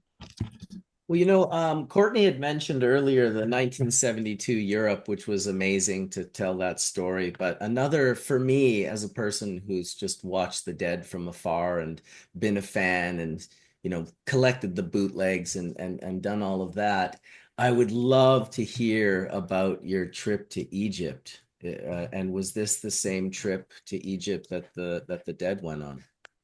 Oh, There's only one. absolutely. Please go ahead, Courtney. So I was still down in Marin. Actually, I was out in Inverness Park, and Mountain Girl had decided that I was a clean liver and a marathoner and training every day, and I had the local bakery coffee shop. Well, she had the local bakery coffee shops, and then she sold them to me. They moved out nearby me to. She wanted to produce a more healthy lifestyle for Jerry, and he couldn't really take to it. He had too much dependence on other things, to keep him going, and but so I was out there working the coffee shops, doing my a lot of very busy life. I had all kinds of things going on. I had a lab in the backyard. I had spot on the hillside. I had mushrooms in the cellar. I, we had a little tabbing machine. Oh my God, all kinds of stuff going on that 15 acres that I had overlooking Tomales Bay. And then suddenly, it's going to be Egypt, and they're all, at the end of the tour, they're going to fly out to Egypt and do a 3-day free concert at the pyramids. And I was like, I didn't have, I didn't have the wherewithal, I didn't have anything. And my friend Charlie Hiltzheimer calls me up. He said, Courtney, are you going to Egypt? And I said, no, I can't afford it, Charlie. And he said, I've got you a ticket. You're on the plane. It's a charter. There were 350 of us or so went on this charter, and so I ended up, preparing. It was about a day or so, and then almost another day's travel. It's a long way. It's about 22 hours flying time back then, and we ended up at the Mina House Hotel at the bottom of the hill of the Great Pyramid. And it was going to be about 10 days before the band actually joined us out there. Kesey was with us with some of the pranksters. We were all on the plane. Kesey was, of course, him and the pranksters were partying. They drank the plane dry. They were also kind of, high as well, of course. And there was people smoking pot. There was it was. So when we got to Paris, we all got funneled onto this freight elevator and locked in there while they stripped the next plane of all booze. And then we get on the next leg to Egypt, and there was nothing, no booze, no nothing. We were getting punished for getting high on the first flights. We ended up at 2 a.m. at the Mina House Hotel. And there's the pyramid up on the hillside there, and amazing, and so many of the family members were on that plane, and Mountain Girl and the daughters, and so many of us before the band came in. And my personal journey was a spiritual adventure. I wanted to, plumb the depths of the pyramid, because I knew that this was some ancient wisdom that was, involved some technology that we had lost. And so the first morning, and by this time I had been up 2 days, and 8 o'clock in the morning, which was only 4 or 5 hours after we actually kind of settled in at the hotel, and we just sat around the pool, waiting for dawn. And I was at the head of the line for the first showing of the inside of the pyramid, and we went up into the King's Chamber. Finally, all the way up into the King's Chamber, you crawl through this little antechamber and then into the King's Chamber, and all of this tourists, all this gaggle of, cacophony of all different languages bouncing around the king's chamber. Everybody rushes to the so-called sarcophagus. And without a thought, I jumped into the sarcophagus and hit the side of the sarcophagus. Starts ringing the king's chamber. All the resonances, the whole pyramid starts to ring. Everything's in resonance to itself. And it's like an F sharp, something like that. And so I just stayed in there, made this first tone, and all this sound all just disappeared. I was just this single pure note. And about a long minute of doing this tone, and the lighter, the finer it was attuned, the bigger the sound got. And I stopped to take a breath, and it was absolutely silent. Oh, the tourists were looking down at me in this box. And the guide ushered everybody out. And he said, stay. And he backed out doing his obeisance, and off he goes. And I just stayed in there toning. And then the next tour group with a different guide came in, same thing. And he just let everybody see. And I spent, 4 or 5 hours that first session in there. And from then on, I'd spend 4 or 5 hours every day in the sarcophagus doing the toning. And I had appointments to go to all of these forbidden places night and day and then the band arrived. By then I had access to just everything. I could go into the pyramid, into the subterranean chambers. I got to have full access to all of these tombs and Ship of the Sun that they were excavating and all of this stuff. And I remember I was in the reception area of the Mina House Hotel when they arrived, and Garcia came in. And of course, I wore nothing but running shorts, sneakers, tank top, and headdress, to protect from the sun. And I ran everywhere. And I think Mountain Girl probably been in contact with Garcia at the end of their tour and saying how things are going over here. And Garcia comes in and he sees me and he runs over and he kisses me on either cheek. And he says, Courtenay of Egypt. And he said, I hear you've opened the place up for us. And I said, well, I'm just doing my own thing. Alan Trist and he kind of, got the tour going, got the permission for us to come over and do that. And for the band to come over and do that. So that the experience in Egypt was absolutely wonderful for me. It was life-changing. Since I was a little boy, I had always known that I was going to spend a night in the Great Pyramid. And I didn't even know what the Great Pyramid was. It was just there since I was a little boy. I can't remember. I never read about it. I just said, no, one of these days I'm going to, spend time in the pyramid. And there it was, all of this decades later, it's happening. And and then Kesey he came up with a film crew. He actually held the camera and took a movie of me being interviewed in the sarcophagus and doing the toning and all of that stuff.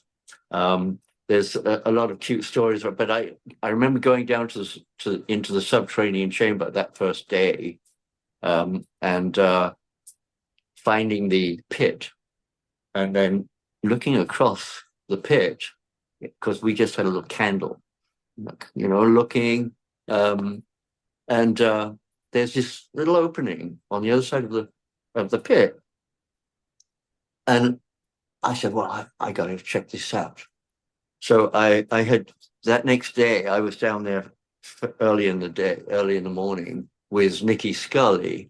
And I took her down to have the experience And I said, I'm going over to that little opening there on the other side of the pit. There's some old cables and stuff there. And I kind of swung my way across and crawled into this little opening. And I'm crawling down this tunnel that's like deep under the pyramid. And I get to this place and it's like a barrier. And suddenly all of my creaturehood fears are welling up out of the darkness. There are all these, and I froze and I said, stop this, Courtney. Don't be ridiculous. There's nothing to fear but fear itself. This is just a portal. And I just about to pass the portal, and Nikki's quavering voice came billowing down the tunnel. Courtney, I don't think you should be down there. I said, well, why not, Nikki? She said, the Rosicrucians are having their initiation ceremony in the Great Pyramid that they have once a year, and it's happening right this moment, and you're disturbing the acoustics of the pyramid. And I was like, well, Nikki, I'm here. We're here out of, before it's open to the public, while all the special stuff's going on in the King's Chamber. And the King, things have changed. It's gotten weathered. It's gotten beaten down. It's like, I'm probably the fine attunement that needs to happen for this thing to get correct.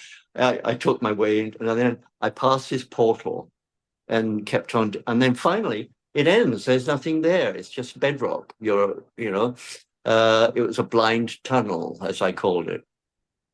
So I squiggled around because it's not very big, and laid with my head against it and closed my eyes and focused, on the apex being above me, way up there, several hundred feet.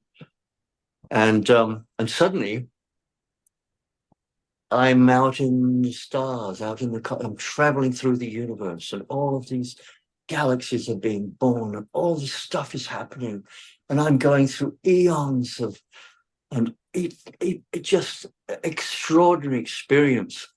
And then I finally, after these, it seems like, forever, millions of years, billions of years, I come back down into the pyramid, and suddenly I come up, and I wake up.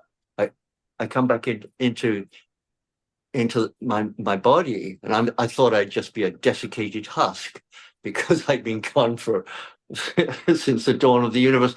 Anyway, and I realized, that Nikki said, "Are you all right down there?" I said, "Oh, hi, Nikki." I said, "I'm back." And I realized that I'd had a moment of eternity. I had experienced this moment of eternity in the creation, all and everything. And it was, I don't know, part of the initiation through the Great Pyramid. I eventually wrote about a journey through the Great Pyramid as an initiatory sequence from the Fool to the Magi. And it's like it actually paralleled the tarot. I didn't realize until I'd written all these 78 stanzas, and suddenly realized that it paralleled the tarot as the story, the great story. And so all of this stuff had happened, but by then I had access to the pyramid anytime, and the band came, and I took people down to the subterranean chamber. I remember Bill Walton. He was still in his full, stardom of, being the greatest basketball player of the times. He had a broken leg. He wanted to get up into the Great Pyramid. That forced tunnel before you get to the Grand Gallery isn't very big. And he's 7'2", and he's got his leg in a cast. So he can't crouch. He's got this stiff leg. He said, "Well, how am I going to get up there?" And I said, okay, you're going to go up backwards on your ass, and I'm going to carry your leg," which is what we did. He'd go push up every step, and I'd carry his leg until we got him up into the King's Chamber. And that was funny. I had to carry his leg forward, going back down. But there's a number of little stories about the characters that were on that trip. And of course, culminating in the 3 days of free music, which was at the old temple by the Sphinx. And it was quite extraordinary. But by then I was like so into the pyramid that I didn't, I was in and on the pyramid most of every day. I would run to the top and back for an errand and take people up and do stuff. I could go to the top of the pyramid and back faster than anybody on record at that time, because I was like a goat, and just come down like I'm doing skiing moguls and bounce from block to block. One mistake and you're gone. And anyway, so their 3 days of concerts start, and I had determined that it was going to culminate in a full moon in total eclipse on the final night of the music. And up until then, I'd spent the whole first 2 nights of music in the pyramid.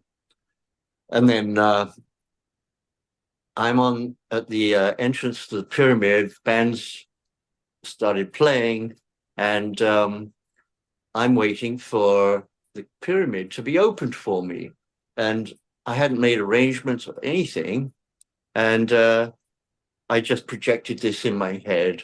And then the moon's starting to go into eclipse, this total full moon, and in total eclipse. And it was the end of the zodiac. It was a full moon in Pisces in total eclipse. It was really magical. And there's all these peace talks and going on around the planet. It was a really incredible time.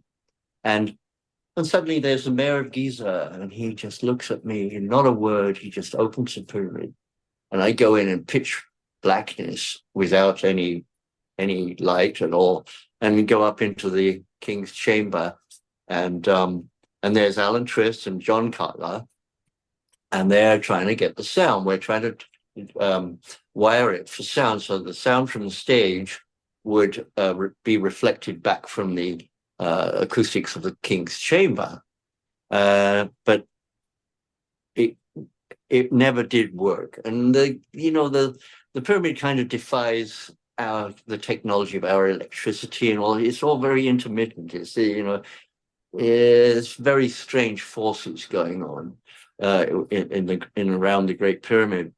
But so eventually, John and Alan left the king's chamber and went out and went back down, and I'm left alone in the darkness. And then I spent those 3 or 4 hours of the eclipse in the sarcophagus, just tuning, to the forces at work in there, because it's like a focal point in the pyramid, and doing the toning, and then eventually I decided that it was time. I got up and went down in total blackness, down, and finally there's the entrance, and there's a guard waiting outside for me, and I come out of the blackness, and he unlocks it and opens the door and backs away, and I out. I don't know, he a little spooky maybe.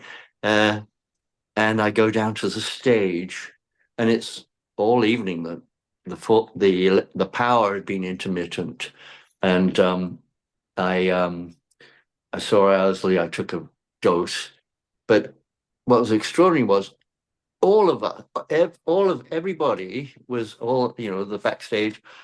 They were all on the one side of the stage, and I was the only one on this side of the stage where all the cables come together. And there's the nexus of where the big cables all cross over. And I remember going and standing right over that and looking down the band, and Phil looking back up at me, and suddenly all the sound came on, and I just spent the next few hours dancing on the nexus of where those big power cables ran. And the band's looking back up, and it's like, powering it, bringing the forces of the that energy, and everything opened up, and then Bill Graham had arranged to have 40 horses and 20 camels waiting for us after the gigs. And that was the end. It was getting packed out. And to go into the desert, into the sands, about 15 kilometers away was this place called Sahara City. And it's a nightclub, a tent city nightclub, where they have kind of illicit stuff and belly dancing and all that stuff. And I remember the band got on horses mostly, and the horses are gone, and all the camels are just sitting down, how they kneel down. They all had a camel driver, like an old man or a young boy, and they got this switch, and it just tap the back of the camel and get them up and, moving. And I look around and I went, there's a camel with nobody. So I jump on its back and I go, it stands up and I go, come on, just making the noise of the switch and following the horse tracks across the dunes, and it was a full moon. The eclipse had happened. The sun is rising and the moon is setting, and they're both full orbs because of the Earth's atmosphere. They're both orbs are visible for 20 minutes, half an hour, and the colors. Oh my God! That dawn and the whole experience of finding myself on a camel alone in the desert on top of a dune and looking at these orbs, and I know nothing. I realized that I was the only one. Me and the camel were the only water in sight. We're pretty, but I could still see the horse tracks. So I finally found my way to this Sahara City nightclub, and we had our experience there and got a bit of food and something, and then I came back with Keith Gelcho. We both jumped on a horse and rode back. And that was the night of the music. What an experience! But so many little vignettes happened all in and around with all these amazing characters. And I remember going to the Steps Pyramid of Saqqara for the day with Ken Kesey, and that was an experience. We're walking along the side of the stepped pyramid, and Kesey's saying, yes, well, when they build them, everything, they're all living around the base of the pyramid, and you can find artifacts. And I went, huh. So I ran down into the bottom by and I'm walking along the bottom of the pyramid, and then I stop and I plunge my hand down and I come up with this artifact. And and Kesey's like, what is it with you English people and archaeology? And I was like, yeah, it's in the blood. I was like, then I found out we got this hieroglyphs in, it's beautiful color and everything. This ancient pyramid, and I was looking, and I was suddenly realized I could interpret these hieroglyphs just kind of like, downloads. And I'm telling this story, and I'm holding this. It's like a really heavy. It's almost like a meteor, hollowed out like a sphere. And a lot of little things like that. But what I suddenly, by then I'd been up for about 17 days and nights without sleep, just doing the pyramid experience and getting my whatevers, and we're heading back to to Mina House and the Great Pyramid, and he said, "What happened? You just dropped off. You're like, I said, well, I didn't get my pyramid fixed today. It's like, it's like not sleeping for 3 weeks has really caught up with me.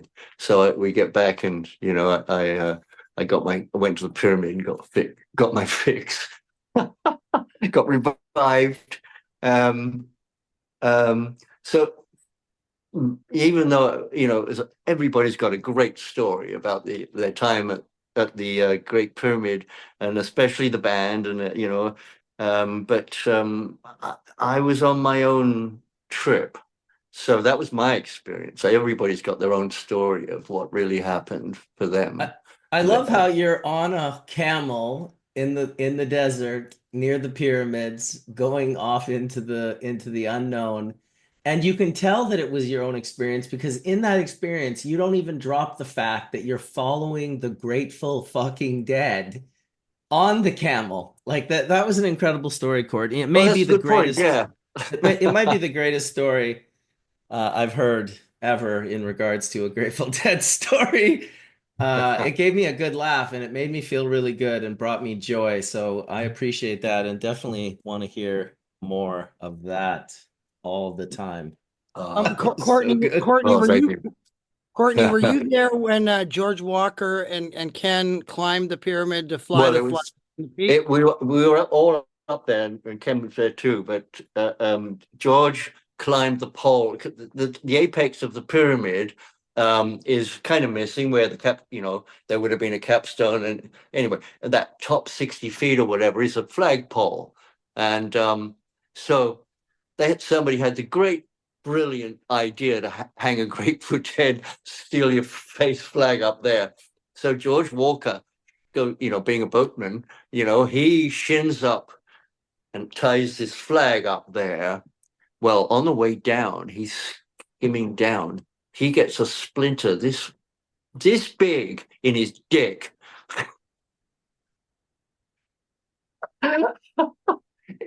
Seriously. And I saw him, going out, oh, fuck you. Gets down. I can't remember who it was that operated on it. Kind of interesting. Everybody's like, getting this splinter out of his dick. That was well, anyway, within an hour, some native Egyptian boy had skimmed up that pole and got that flag and took it down. But yeah, that's that time. That is incredible. I laughed harder on that one than I had laughed previously on all the other things that you said, and that wasn't. Oh, it's just neat. Listen, we all have our stories, some more than others. Yours are very unique because you were having your own experience, but you were doing it within the chaos of the Grateful Dead. Well, chaos is kind of, I went away and, I ran away and joined the circus. That's the way I think of that whole experience, it was because in the early days, it's rock and roll. You're making it up as you go along. As things are evolving, the venues change, and you all have your little part to play. Mine was hanging stuff up, stage or wherever, and so we were all making it up as we went along. And the big backdrops, when of course those started, nothing like that had ever been done. Have a giant tie-dye backdrop because you can't tie-dye a piece of cloth 1,500 square feet. You have to create a design that goes together in sections. So when it's all together, it makes one continuous design. And ideally, it looks flawless, so you can't see the seams. And from an audience perspective, it looks flawless. And so that those were improvisations that happened, and so much great stuff came out of the development of the sound, and of course the wall of sound. Oh my gosh, and I remember saying to saying to Asley, I said, this is going to cost hundreds of thousands of dollars to produce this wall of sound. If this money went into the technology of producing big, pure sound and miniaturizing it that could be sold throughout the world, it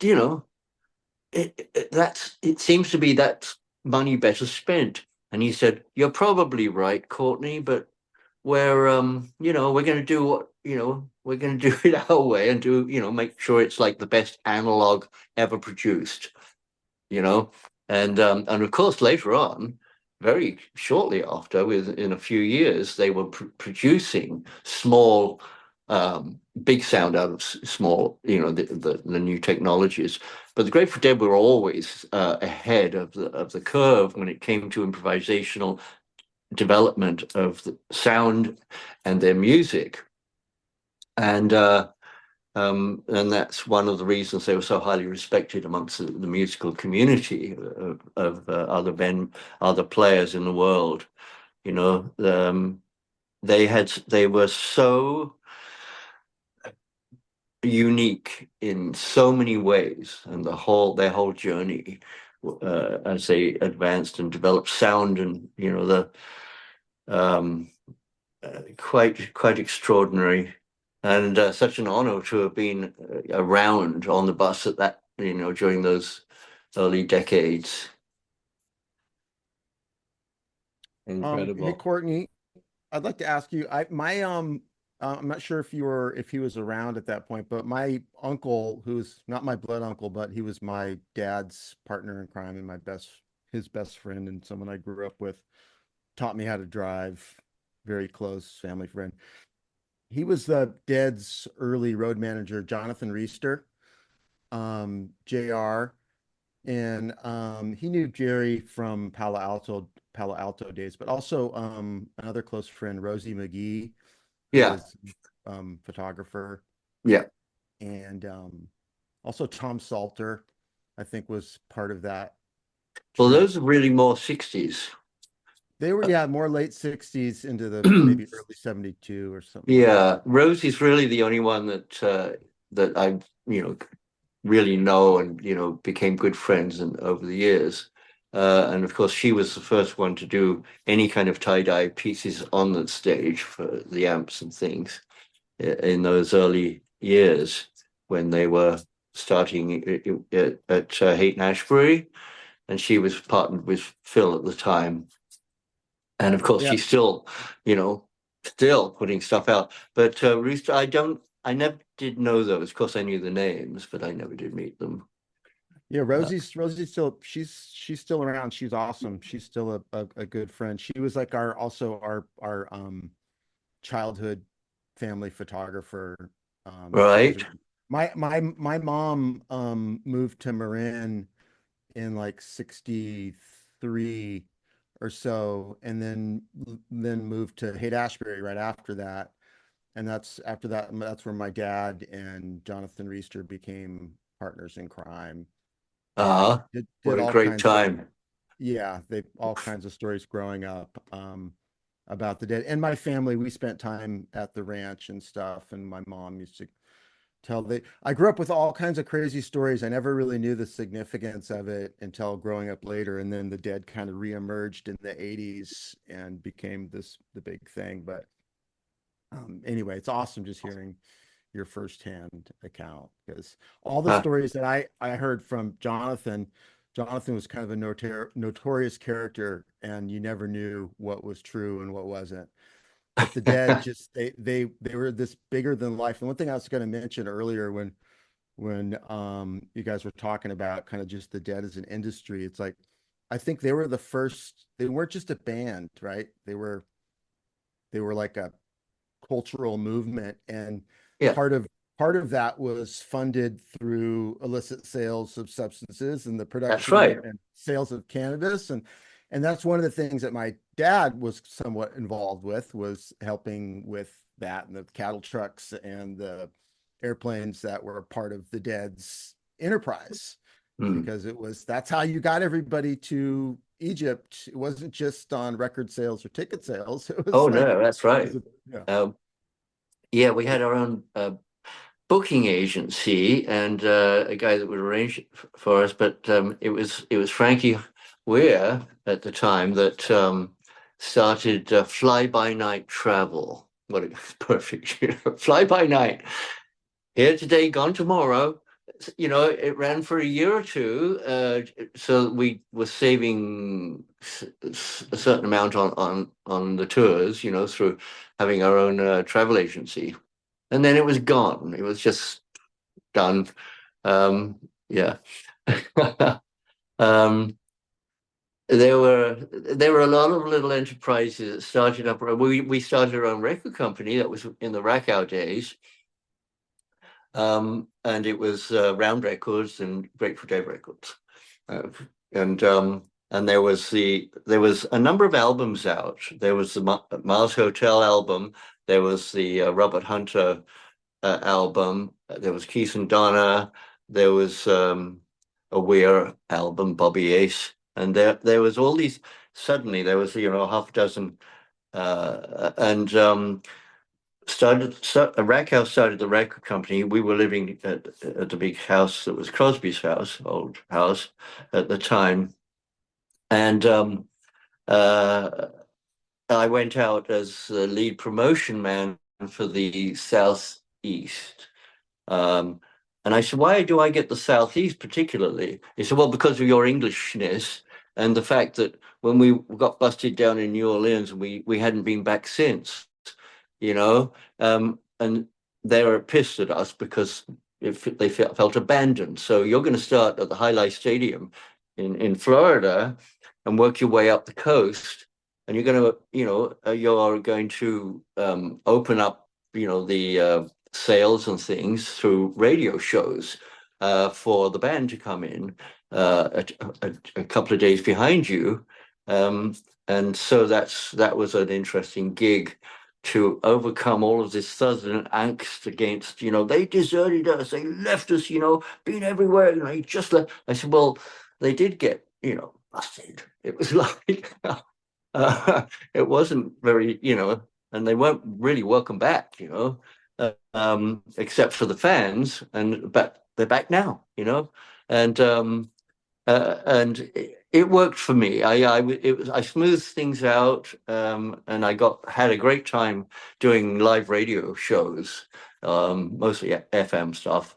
I'd back then, of course, you got a car, you got a map, and there's no phones or anything like that. So you pull into a city and you go to a phone booth and you open the phone book and check out the major FM stations and then call them up and make appointments, around the mapping it so that you can cover as many as possible in an afternoon and evening and go and, to do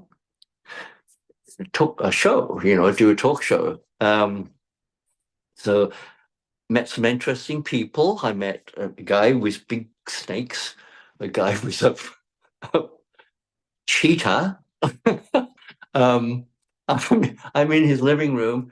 And I go, smells a little gamey in here, and he'd gone off into another room, and I turn around, there's this giant wild cat right there. His head's right there, panting down my throat, down my neck. And a lot of interesting characters that were, radio show hosts. So did these shows, and as for the record company, it was quite successful for a while, and then realized we didn't have the distribution that we could have with the big labels. So we went back to Warner Brothers or Columbia, whoever at that time, can't remember, Warner Brothers. So where did we start with that question? What was it? We're just on the long, strange trip, Courtney. You're just taking us on the long, strange trip. It's so good, dude. Courtney, but you also mentioned another band that I think people should know more about, which is an amazing band of the time, and also a friend through Rob Clark, Terry Haggerty with the Sons of Champlain. Yeah, it was great. An amazing Barry band, and also just since about Phil as well, the connection with the Sons, Terry Haggerty and Phil and 420. That's where that all comes from. That's where that comes from. My most outstanding experience with Sons was that they said, you want to come out and do we got what did they call them? They call them, you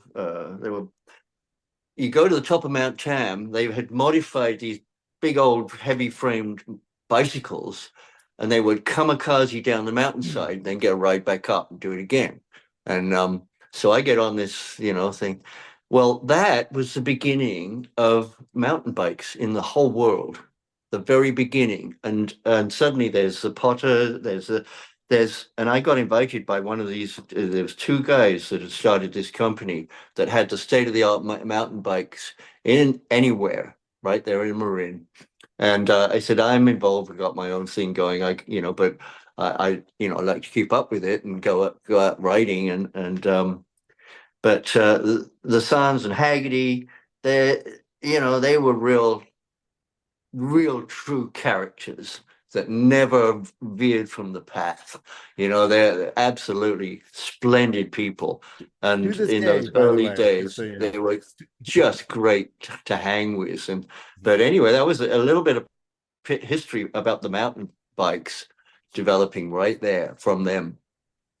Um, and I can't remember why they stopped, being the Sons of Champlain.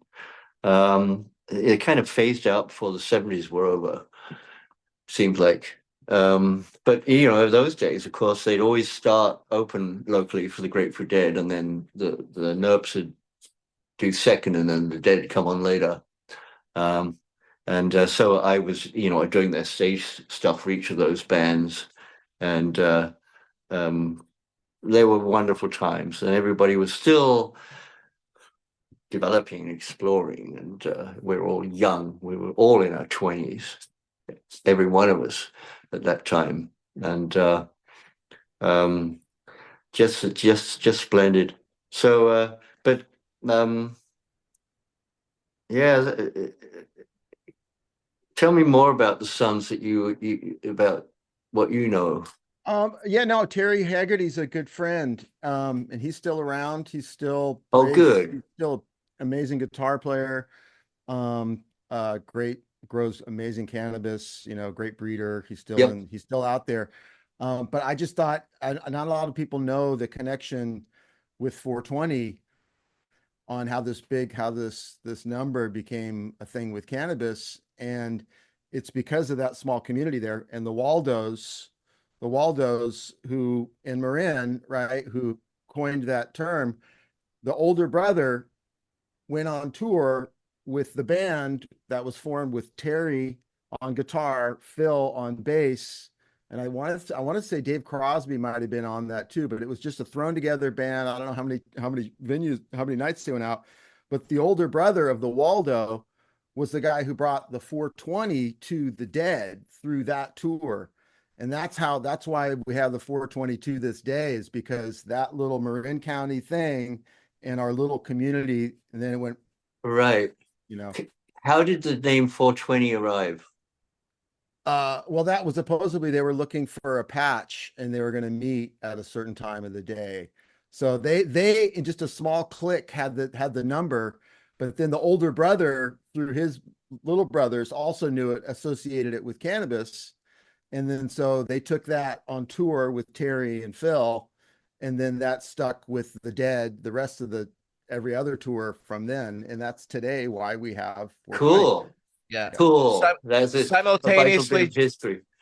Simultaneously, we as activists with a group called the Cannabis Action Network, we were out of the Bay Area, and of course, the SIVA Foundation and others had adopted us. And so the Dead would invite us to their shows in the Bay, and then so would Jerry for his shows at the Fillmore. And yeah, I got one of the original 420 shirts, and we started sharing that because Cannabis Action Network split it off that summer into the Lollapalooza tour. And then I did the Horde tour, which was Black Crows and everybody else. And this was, 93, 94. So we were spreading the 420 culture throughout the other services, but of course, because Bill Graham Presents put on the Horde tour. So it was a lot of simultaneous family members, and the groundswell just really happened organically, again because of the Waldos using that 420 term as an underground situation. Back in 93, when it was spring of 94, I just got finished with the Windy City Weed Fest in Chicago, and I took a train from Chicago to Los Angeles to make my way up to the Bay Area, back to the homestead. And I had like 4 crates of all hemp stuff with me that I had sold that I took with me. And I was literally heading out of Grants Park, and I realized, oh shit, I'm about to go from Chicago to LA to San Francisco, and I've got no weed. And so I hit this woman up as I'm leaving, and I'm like, what you got? She's like, weed. And she puts out her palm, and she's got 4 grams of the crappiest pressed weed I've ever seen, and it was black seeds. And I was like, I'll take it. I'll take everything. I took the whole thing. I get to the train. Oddly enough, I get on. The conductor puts me on the last seat in the last car, and it's all these African American women on a pilgrimage to San Diego for a Bible convention. And I'm like, ooh, I'm sitting there the whole time. They're like, oh man, I bet you that Samson guy with his long flowing hair. They were sexually objectifying everybody in the Bible all the way along the way. But randomly, like somewhere right before Colorado, I'm wearing that 420 shirt, and I'm sitting in the smoking section on the Amtrak. And I'm just kind of sitting there and kind of leaning back, because I'm sitting there wishing, I'm like, oh my God, I wish I had Kind Bud. And as that happens, this guy walks by, and he stops, he steps back, and he points at my shirt, and he says, I know what that means. Come with me. And of course, I tried my best to act as cool and as calm as possible. And I get up, I follow him, and he goes off, and we go off into a baggage car, and he proceeds to pull out a little fluffy bag. And of course, if anybody knows, a little fluffy bag usually contains a very nice glass pipe. And that's what he did. He produced this beautiful glass pipe. And of course, so I start reaching into my pocket to match. I'm like, sorry, dog, all I got is this, crappy, press stuff. And he's like, no, dog. Only Kind Bud touches this pipe. Right. And proceeds to pull out this Kind Nug, packs the bowl, and then proceeds to just get me absolutely higher than a kite. And it was all off of just that 420 shirt. So that was, again, how the underground networking of 420 just constantly seeped its way throughout the United States, because we used it, we projected it, and then we educated people on it, because everybody's like, well, what does 420 mean? And of course, that's the time we get high. And it just really naturally, organically spread throughout all 50 states and in Canada. And it's just, we bonded with it because the Dead had, and I bought that shirt on the Dead lot and just spread it. And that's just how it all naturally, organically spread throughout the country. And that's delightful. That's also the beginning of the Snodgrass legacy and the Snodgrass glass, which they were going to come on today, but Bob wasn't feeling up for it, so he didn't make it on. So much love to Bob. He's feeling okay, but just not up for doing podcasts, whatever, how it is. But Bob, his first show is in 1987, but he's been blowing glass since 1971. And he had been doing carnival circuits and different things and blowing pipes and everything. But it was in the late 80s when he first, sort of accidentally fused silver and gold into the glass, and kind of produced what changed colors once resin went on the inside of it. And one of the stories I really love that Bob tells is that when he was young, he had a math teacher that says, have you ever heard of the bell curve, Bob? And he's like, well, as all of humanity, we learn something super slow together, but when we all teach everyone what we're learning, and if we all learn everything at the same time, then we all of a sudden rise really fast in our intellect and becoming more intellectual and being more able to produce better things. So Bob's like, I want to teach everyone so we can all come up together and create like this bell of awareness. So Bob decided he was going to teach anyone that came along how to blow glass. And rather than take it on and privatize it and say, oh, I'm going to make $1 million on this new technique. And he just really loved the art of transforming glass and, borosilicate into something really magical, and started basing out of Eugene, Oregon again, like a lot of the pranksters did, and everyone at the time, and the Oregon Country Fair. That's where we were all at as well, and started teaching anyone that came, and started, teaching at the Degenerate Art, and having the art studios, and everyone that came by, he would teach them. And Bob still to this day is an amazing person with, his son is Bob Snodgrass. His grandson is Bob Snodgrass. There you go. You got a Robert Earl Snodgrass. Is that number 3? Does that say Robert Earl Snodgrass? Oh no, it's the bus, right? It's the bus. Yeah. So he flew glass out of a Volkswagen bus on tour. So when the Snotties rolled up, and it was true, it was like the first way to take really like higher grade weed and then not smoke it out of shitty metal, or shitty plastic. You were taking something that was super high grade and finally had like all these different smells and looks, and you were all of a sudden seeing trichomes and crystals, and you're like, you know what, I want to experience this on a higher level. And then learning about like heating up glass and using hot glass to heat the weed up instead of a lighter, so you don't have to have like the butane going in. So right away in the early 90s, Bob Snodgrass and the Snodgrass family really inspired all of the glass movement. I know Marcus has a connection with Marble Slinger and a lot of the people that distributed glass across the US and Canada and different places. And, they were really important. And it was along the legacy of the Grateful Dead, where it was kind of a share culture. But it was, you were sharing super high grade, really, heady stuff. And, the glass movement was really something special. And, we're blessed to share a grandchild with Bob. So Bob's part of our family, and we have this beautiful granddaughter named Lucia, and we're really proud of that, and so we love the Snodgrass family, and they still tour around and teach everyone, and they do everything from like glass skulls to the traditional, top hat, the bubblers, the dragon, the pipe with the dragon in it, where the smoke comes through the dragon and stuff. And so it's funny how Eugene kind of keeps coming up, but it was kind of like this kind of subculture, and Mountain Girl and Carolyn, she wrote one of the first cannabis growing books called Primo Plant in 1976. And Primo Plant really is something special. And after the California times, a lot of the family did go up to Oregon and on the coast, and over in Port Orford and different places, and really kind of connected with the land. And I know that's where Mountain Girl finished her book in the Primo Plant, and just kind of, and her father was a botanist, and she was really into plants and everything as well.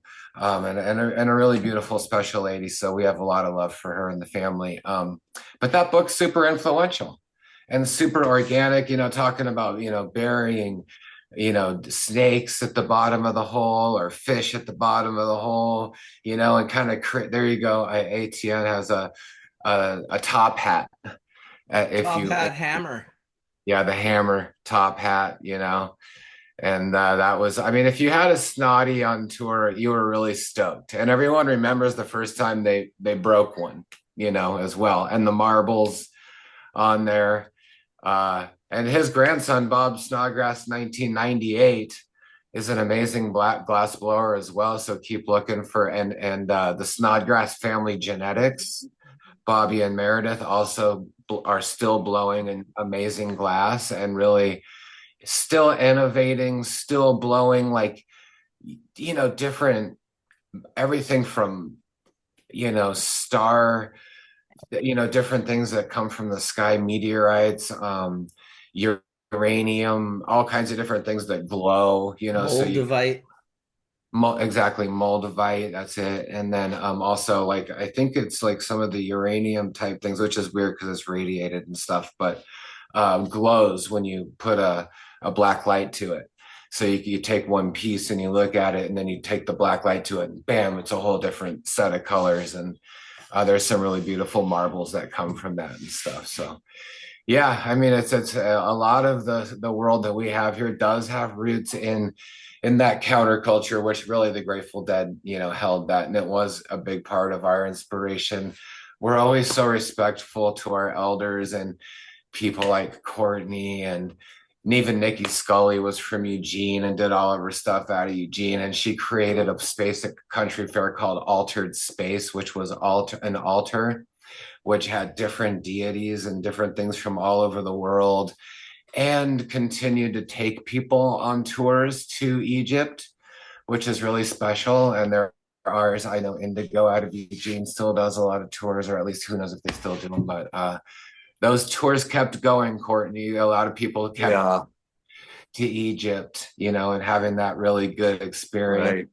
Really, Yeah, I spent a lot of time with Nikki at the pyramids, and it was right after that experience, of course, that she changed her life and started doing power tours to the power centers of the planet. Machu Picchu, of course, and the Great Wall of China, and but the pyramid was definitely a regular. And I remember the first time I took Nikki up to the top of the pyramid, because I had a good, safe route up. And we get to the top. And right at the very moment that we get to the top of the pyramid, coming up from the other side was a friend of both of ours. Well, no, actually, a friend of mine. And I introduced the two of them, and they partnered up with the power tours and in importing things from that moment on. It was quite another cosmic moment. This gal living in Marin, and she had come on her own recognizance to the pyramids, to be with, as experience the dead playing at the pyramid, and just arrived at the top of the pyramid from a completely other route, dangerous route, actually, at the moment that we got to the top. And of course, they just, just hit it off immediately and became great friends. And that's how, out of that is when the power tours started with Nikki. So that's really cool. And Sunshine Kesey is a good friend of ours. She talks about being at Egypt in 1978, and she was 12 years old. Yeah. And she was one of the few kids, that were kind of really on the tour and cruising around and stuff. And she just had so many good experiences. I won't bother telling what her experiences are, because it's best coming from her. But, she had just an amazing time, walking around Cairo and the pyramids, and then seeing that show was, something special. And, and that, I know that was a really influential time for a lot of people. And I think that spirit of kind of spirituality, meets practical living, and also sort of psychedelia, where it's your life is sort of an art form, was a spirit that I really feel like maybe from your meditations in the pyramids maybe continued to resonate throughout the community, because I feel like it was sort of that type of resonance that really inspired us to really continue what we're doing, which is just create super interesting gardens, go beyond straight lines, create curves, bring art into your life, make it magical, because our life can be really mundane. And if you don't have some sort of magic around you, or some kind of, intention or something, it doesn't have the same kind of significance. So, it's a pastime, but it's also a present time, and it's maybe the spirit of things, that we continue and move forward. And I think we need those kind of times more than ever right now. So I'm appreciative. Absolutely. I'm appreciative to hear about that spirit of just, really living life, and not being sort of bound down by, the whatever is out there, which dulls you, and I love the sharpness of just feeling free, wild and free, growing, feeling healthy. I also like that you were a marathon runner, and I love that health and well-being, you know, kind of touch where you're, you know what, we're out here to feel good. We're out here to live a long life, try and be as healthy as possible, have a blast, try and create some interesting companies that we can create some fun products that benefit the earth and humanity. And I mean, that, I think that's the positive side of everything that we learned from the movement, you know, and I think that's what we want to continue moving forward with. Absolutely. Life is an art form. And every day is special. And every day we create. And, you know, it's tragic when people get caught in the mundane and in their daily woes and toil. But just to remember that, you know, we have every moment is a gift, and life is the greatest gift of all. And that we aspire to create more and better. It's wonderful that you young folks are still carrying the torch forward and you know, doing more and better. So that's great. Thank you. Well, I appreciate all the stories today for sure. We still have a half an hour. I want to say hi to Brian. I know he hasn't been able to chime in yet. If you wanted to say what's up, buddy. I know you just kind of getting better from feeling a little down with some virus or something, but hopefully you're feeling better. Yeah, just coming back around almost all the way through it. I'm just happy to listen to the stories here. Definitely a huge part of my life, and that pulls me into the Grateful Dead and the culture is the keeping alive of the folklore and the tradition to storytelling. So this is kind of like right in the act of that love for the culture. That's the folk, you know, for the folk and the storytelling side. And myself with Phil is like a father in this, where, you know, my days started later on in you know, seeing the Grateful Dead and seeing shows where Phil was actually, you know, post Jerry. I went to California in '95, just after a week after Jerry passed. And I guess it was, I would say, the impact that had on me, even though it was just as I was just hearing them through my parents, you know, recordings even and such. They were fans, but I went out there and my cousin drove us through San Francisco to Haight-Ashbury, and it was really quiet. Almost the streets were pretty much dead.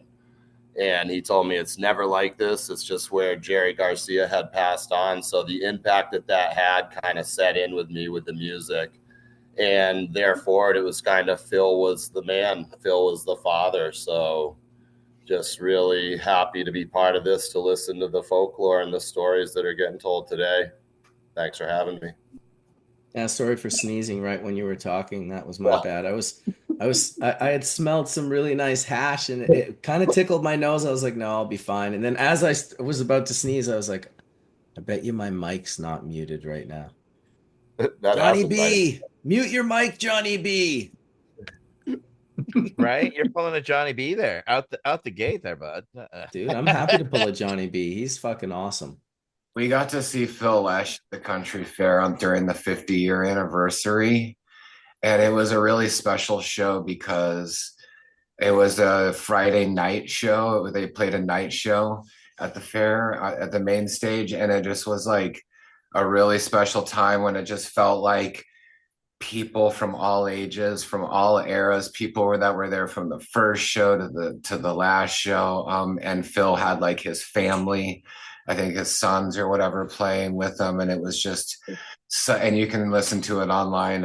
It was just super spirited, really fun. It was a super awesome, different take on Dead songs and playing them. And Phil just really so good all the way up until the end, in his style of playing and the way that he would just guide a jam. And a lot of people focus on Jerry and this, or the lead guitar aspect of soloing and stuff, but it's really and something really special to listen to how Phil filled in and really guided the jams through his playing. And, you know, having all 6 strings and all those notes to play with, he really did, you know, bring that spirit of improvisation into the band, and really, and obviously the mix of the drummers and everything was just something really special. And it was nice to see Phil in the later years still rocking and having a good time, and that was really special.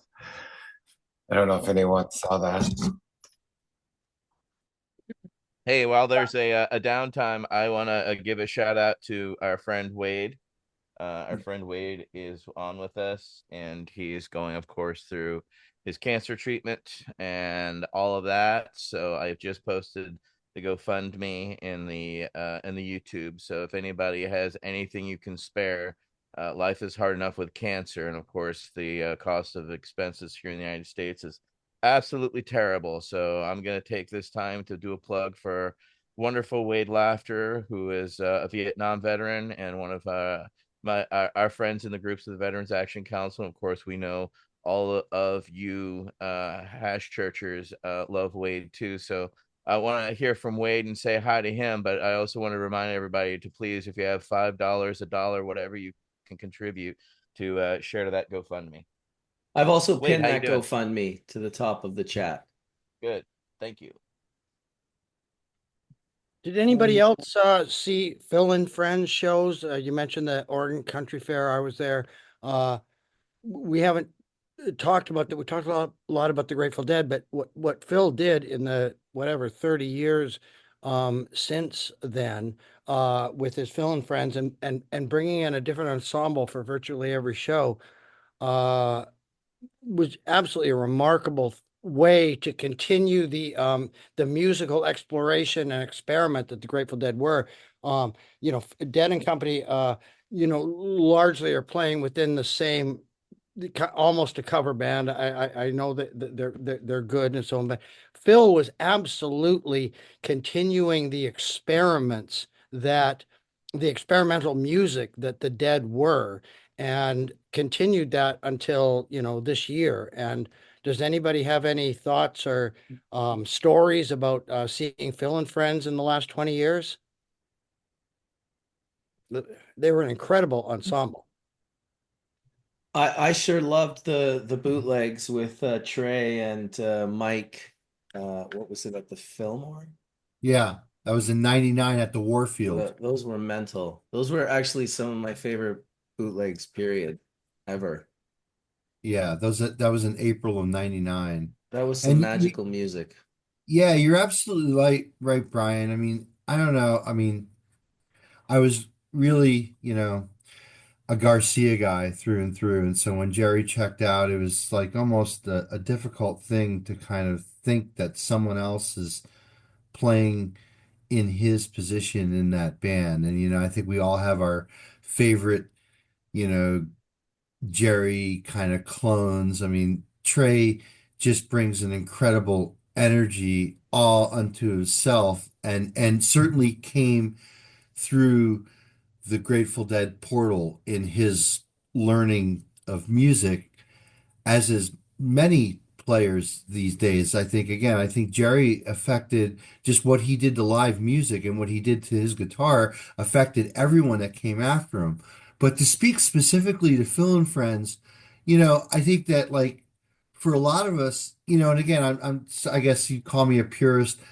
Like, one of the things I didn't like about, Phil and Bobby singing songs that Jerry sang, and that was like, it didn't, immediately, like affect me in some ways. Like, I remember, and I'm looking at a picture right now from 1983, and seeing Jerry just put his all into a Black Peter that just was just so powerful. I mean, Black Peter was a song about death. It was a song about, just experiencing death. And it was so powerfully delivered, right, Brian? I mean, the Black Peter to me was like one of those songs that, and when I hear Bobby sing it, it's just not there for me, right? Or like Phil, for years we were in the audience. Remember during the Brent years, let Phil sing. We want Phil. We want Phil. Right. And then finally he got a mic, I think in what, the end of 85, and in 86 he brought back Box of Rain and Tom Thumb's Blues and all that stuff. So it was good to hear Phil sing Phil's songs. But let's face it, Phil just didn't have the delivery that Jerry did, like on a Terrapin station or on But you're something like talking, that. you're vocally, man. Garcia was absolutely unique, and I think should be in top 10, rock music vocalists of all time in terms of his soul. But the playing, what Phil did specifically in terms of like, when somebody dies in a famous rock band, and somebody, they form another band, and then it's the same band that they then take for years and years on the road and so on. Phil did something that and this is supposed to be a Phil tribute show. He did something that no other musician, and please, anybody throw out a suggestion if I'm wrong about this, but no other musician in music history, and I mean classical, jazz, anything, went and formed a series of ensembles. He had 100 or more musicians that he drew from, and even when he'd do a 6 night run at the Capitol or any other place, he would have different ensembles, different bands every night, and nobody in music ever did that. And I think that's one of his greatest legacies. That Weir has talked about, that the sort of the vision he had of being up above what is Dead and Company now, and when he's dead, and seeing them all continuing the thing, and that's great. But that was like 5 or 6 musicians he's got in Dead and Company. What Phil Lesh did was incorporated all of the, like, literally over 100 musicians came and played with him under his tutelage, under how he understood music, meaning under how the Grateful Dead understood music, and trained them and taught them, from Holly Bowling to Stu Allen to you name it, Jason Crosby, and imbued them with the firsthand knowledge of how the Grateful Dead create music. And no other, you think of any other rock band or even jazz, nobody, Louis Armstrong didn't do this, Dizzy didn't do this, where they put a different ensemble together virtually every show they played. And he did this for however many years that was, 25 years. And so all of these musicians are out in the world now who have played with one of the 2 genius composers of the Grateful Dead. And Jerry had all his bands, but how many people were in all of his bands? You add them up over all of the years he had the Jerry band. Was it going to be 20, 30 musicians? What Phil Lesh did and continued to do with that inclusive approach to music, to include all of these different musicians who he knew were top level players, I think that's going to turn out to be one of the great legacies of, certainly Phil Lesh's greatest legacy, and ergo the Grateful Dead's. Yeah, I think you're saying that in a beautiful way, because I understand, Mark, where you're coming from, but I didn't get the chance to live through the 80s and watch a decade of the Dead. I got the very tail end, went in one summer of the Dead, and for me, but from a musical point of view, I really appreciated the other ones. I appreciated their influence on me as a young musician. It allowed me to get the sense of exactly what you're talking about, Brian. And then Phil Lesh and friends, same thing. I would go around and try to listen to every show. My friends and I used to count how many shows Phil would play throughout every year, and aspire to try to play that many shows. You know what I mean? Because it was that important to us to be playing music in the way that he was influencing us, and we were that into it. It just made a lot of sense. But what reminds me of what Phil's doing is much what Miles Davis and Herbie Hancock and a lot of those players did, where they had a lot of session players that were really close to them in their family, and they brought them and created really lifted their careers up. Like Steve Kimmock, is a good example of that. He came through that. And I used to, I don't know, it makes a lot of sense for me, but I understand where Mark's point of view is, where it's hard to listen to another player fill in the shoes of a player's voice, so to speak, in this case, and not deliver that same delivery. But to me, it's just Colin, as great. it was about born at the right time. And Yeah. I think Dave was saying earlier, he grew up in outside Philadelphia. Kelly. Kelly. Yeah, I grew up in northern New Jersey, and yeah, it was easy to commute to see the Grateful Dead. And I graduated high school in 1981. I mean, my gosh, I just think about that whole year of 1981. There were like three East Coast tours. I mean, and they were playing college venues, and I don't know, when I go back and I listen to it, it was so fucking good. It was so good. And like Brent's formative years in the band, like, 79, 80, Brian Radio City. I was there at the Capitol Theater in Passaic the night that Belushi came out. John Belushi did somersaults, came out, and then with a bottle of Jack, was singing, U.S. blues. Man, it was such a magical time in American culture. I mean, the not ready for primetime players were all around those Radio City Halls gigs. I remember seeing Al Franken and Tom Davis there, and I remember seeing Lorne Michaels and the whole. I mean, there was just a culture that was around at that time. And to me, it's like the Grateful Dead were kind of like the survivors from the 60s. Like there must have been something in the Kool-Aid, right, Courtney? Oh Something yeah.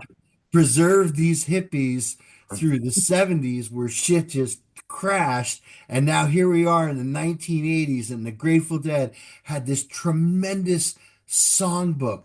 I mean, think about the songs. I mean, my gosh, look at their creativity in between the 1968 and like 1980 or something like that. I mean, these are and Robert Hunter and John Perry Barlow uh were just magically crafted the English language into the music of our life, I mean, anybody who knows me knows how much I listen to Grateful Dead music every day of my life. Every day. I listen to Grateful Dead, and my my wife thinks that sometimes like how could you just keep on listening to the same? It's like no, it's I find different things in the live recordings, and there's so much of a rich treasure. And then I think about okay, well, let's see, Dead and Company's playing the Sphere, and plane tickets are going to be this, and hotels going to be. You know what? I'd rather take that money, Brian, and go to Jazz Fest next year and see 10 bands I've never seen before But rather than hold on, Mark. You're going back to 1980 and stuff and the Dead and stuff. And just to conclude this tribute to Phil show, like, did you not go and see, and did anybody here speak to the Phil and Friends continuing the experiment that the Dead and Company are kind of playing the songs, and as good as Mayer and O'Teal and all of that is, Phil was really just musically, forget the vocals. I understand nobody can sing a Jerry song like Jerry did, but the way Phil musically was taking the ensembles that he was putting together every night, I felt unquestionably he was the one guy who was actually taking the music and stretching it and exploring it and expanding it like none of the other members of the band have done since he died. And he and Jerry were the two musical geniuses. I mean, savants in that band. And yeah. one of them, Bob, went on and formed a kind of and I don't mean this really in a disrespectful way, a cover band. They were playing the Grateful Dead stuff, the way the Grateful Dead played it largely. But Phil was taking, and this is a Phil show. And this is really important, for the last 25 or more years, he was taking the music and really stretching it. You guys, we spoke of Dark Star earlier. He was really musically stretching it and allowing other master A-class musicians to play in that ensemble and to take that music under his tutelage, under his conductorship, Leonard Bernstein, of and teaching them and allowing them and to expand the music, not the vocals, the music, in ways that nobody else did in the Grateful Dead ensemble post Jerry's death. And I think that's the most important part of his legacy, that he, like you want to take the other ones, the other ones, the Dead, all the different ensembles they had, you could add up all those musicians. It might be 20 people that played in all those bands. What Phil Lesh did, he trained like literally 100 or more musicians that all learned what he was doing and are taking that out into the world. And not only did nobody else in the Dead do that, I don't think anybody else did that in any genre, jazz or folk or rock musician. And so I think that's the thing that's going to live on the longest of what anybody did post 1995. Good. Well said. Yes, I agree. I mean, There's a lot of Brian, love. that's why we have you on today, because we love your perspective and you're absolutely spot on correct. I can't disagree with anything you just said. I would Absolutely. agree with that as well. I would also give love to John Conn, which is like Jerry's other bass player for all of his every single, solo band that Jerry did, including bluegrass, acoustic, all that, including Jerry band, everything. John Conn was his guy. And so there was something really special about maybe those two archetypes within Jerry's life. I feel like were super influential because really John Conn died pretty close after Jerry did, but I do believe that Phil had the quality, within the jam that really shined through, and it wasn't really about sort of the flash of the way that the song was written or whatever. It was more like the roots of it. I think Billy Kreutzmann had some really amazing touches on it, and the Rhythm Devils stuff was like really amazing, and also the Planet Drum and all of the world music that came out of it was really different than the Dead, also really cool and really influential, super amazing with drums and the drum circle and keeping that like kind of heartbeat of the culture, which was like the drum circle, but it was the funnest times ever when Phil would play through drums. Sometimes Phil would play through drums in space and just like go on that super windy. But I think like the Dead were never into distortion. And I think Jerry and Phil were just really about like super clear channeled, clear notes. And that's like the way that I really felt like seeing that last show for us in the 50-year anniversary of Country Fair.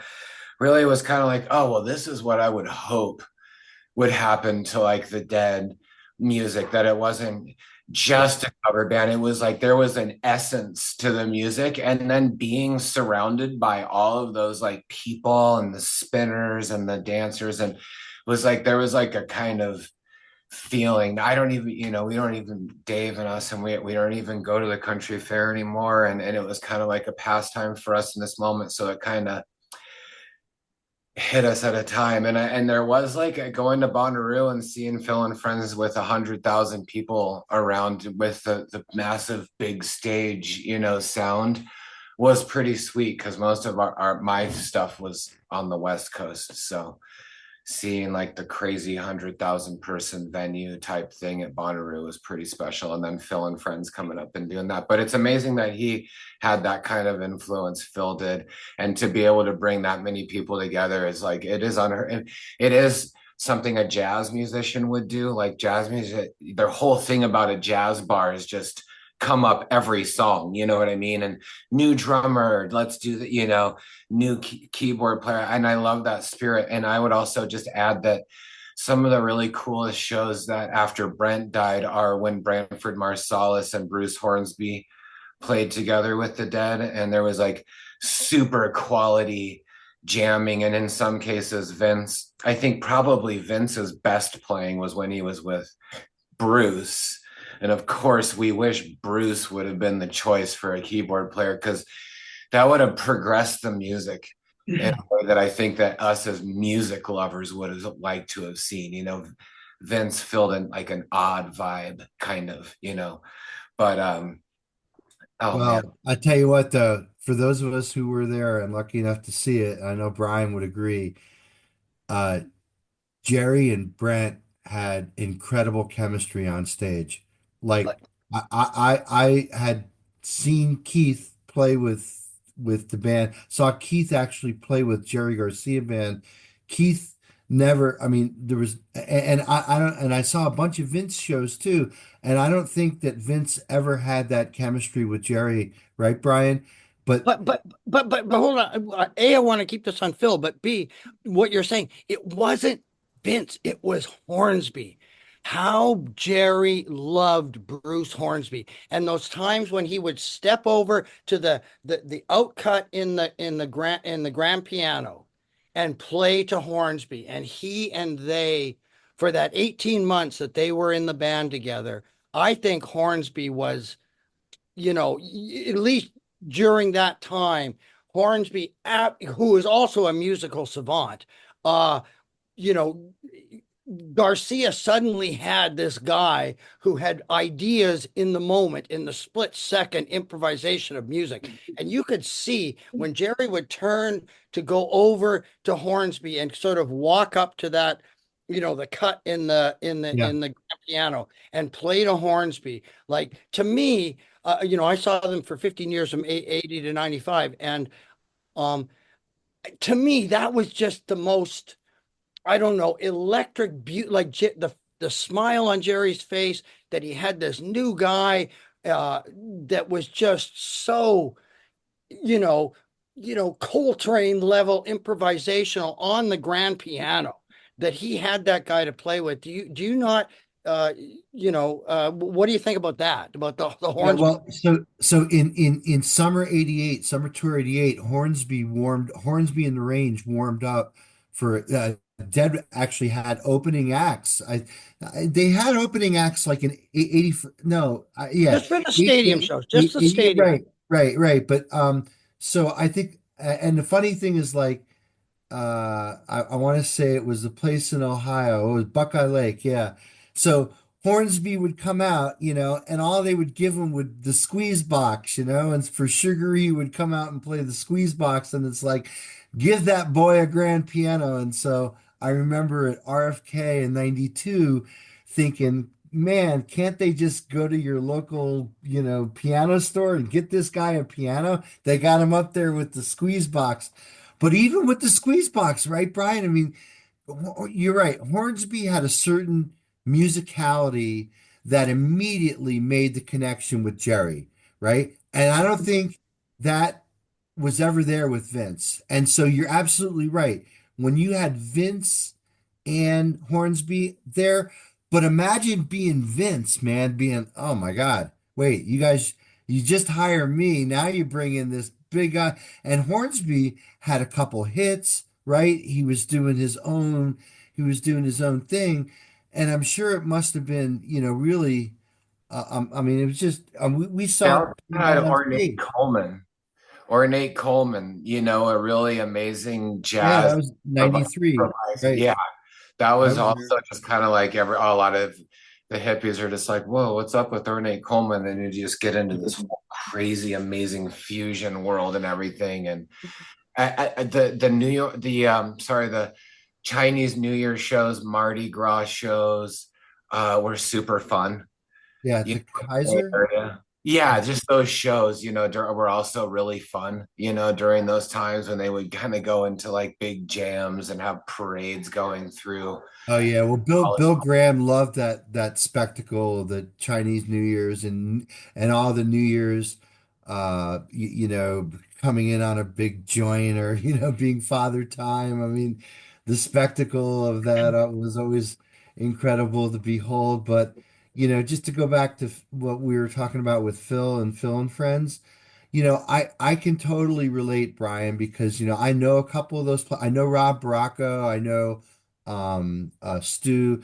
And yeah, the time that they spent in that thing has completely changed them. It kind of like wiped out preconceived notions of how this music is played to, oh no, this is how you play it when you play it with Phil.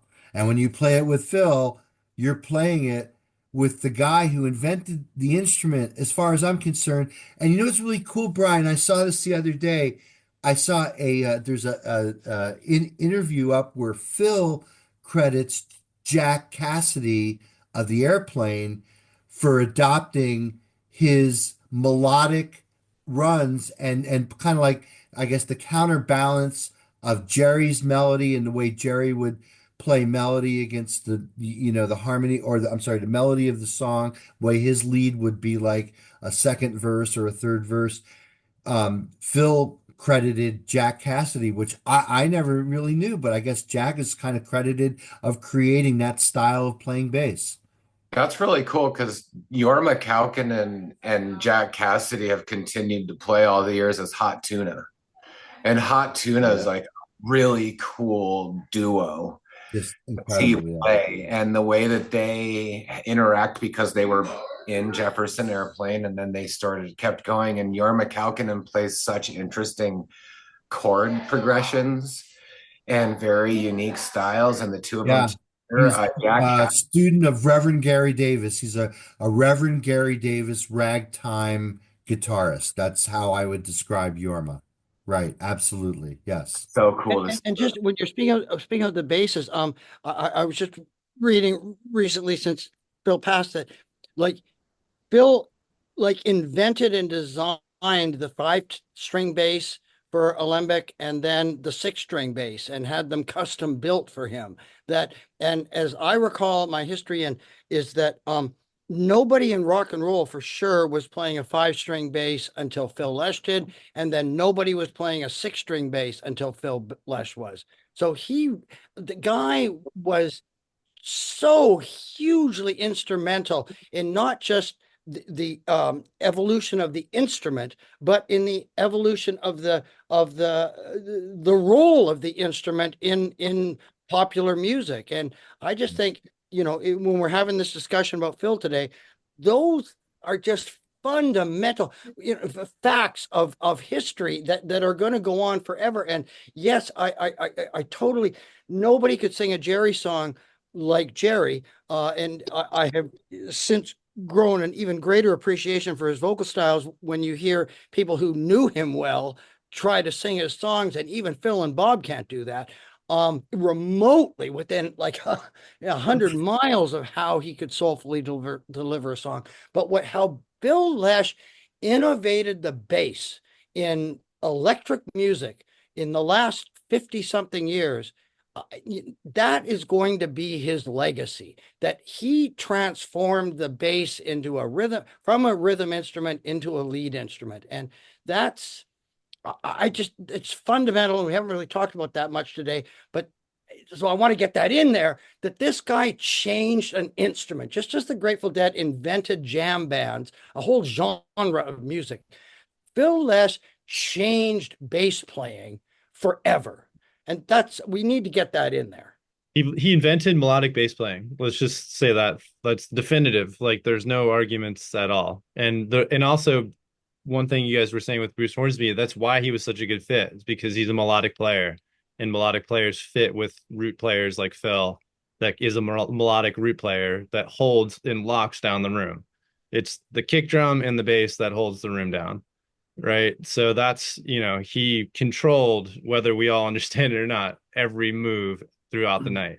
And it's through his melodic ability and his understanding of really just not just his own instrument, but other instruments, which allowed him to play and intertwine with, Bobby's playing, which is another amazing thing, how many inversions he learned to be able to play every note, all the different ways you can play a single note, which is really unique, because how Phil played, it would really match, and they would really interplay off of one another. In that melodic playing, there's really no other bass player I can name that's as definitively melodic. I don't know why. Well, I guess at the time, I mean, jazz wise, you would think of Jocko, but Jocko was his own jazz thing, whereas opposed to Phil was taking a song and, because of his musicianship, dancing along through it, where of course Jocko was really following it. but I can confirm as a bass player 40 years, yeah, there was no fives, there were no sixes. Alembic is still the, its own stratosphere because of Phil and their ability to work together and to their long-standing relationship. I mean, you look at the old Olympic bass, I said it the other day, and look at the one with all the knobs and switches on it, and it looks like pure absolute chaos. And it Mission sort of control. is. However, now it's pure control in a way that now my buttons pull up three, so I don't have to have three different buttons all over way. So the technology that has grown is now across all bases, including the fours, the fives, the sixes, the sevens, etc., because of their ability to sonically push things at a level that it challenged the makers to be able to match their creatively, sonically, technically. And that availability to push music to a whole other level then opened up that whole kaleidoscope for a whole series of musicians, jazz and otherwise, have absolutely ridden that coattails and taken it to another stratosphere now, right? I mean, now you've got like 19 string basses that are completely obnoxious and stuff like that, but musically what he was able to consistently do and weave and challenge himself is not something you usually see it with such an established musician as himself that's out in the spotlight playing live all the time. They stick to their classics. They don't usually free range, the Allman Brothers and them, and then later on, what was Blues Traveler, John Hopper would come in and play, etc. And just the sonic creations they were able to uniquely prescribe. Brian, I think you nailed it on the head, is what Phil was so adept at, was selecting and choosing such choice musicians that every night it was so unique that you could record every one and hear the same song, and every song every night would be a different length, tone, sound, groove, etc. And that is a technical ability that very few musicians have had. And Yeah, that nobody took that public, man. That, like, you might do that in the living room or something, but he went out on fucking stages and sold tickets and filled theaters, and then completely experimented with musicians who had never played that stuff before. I mean, it did, like, again, studying music, man. Like, we've got rock and roll, we got whatever you want to go back to, 55 or 45, like all of the great ensembles, all of the great musicians throughout all of history. I mean, again, all of the great band leaders that are historic and changed music themselves, Louis Armstrong and everybody else.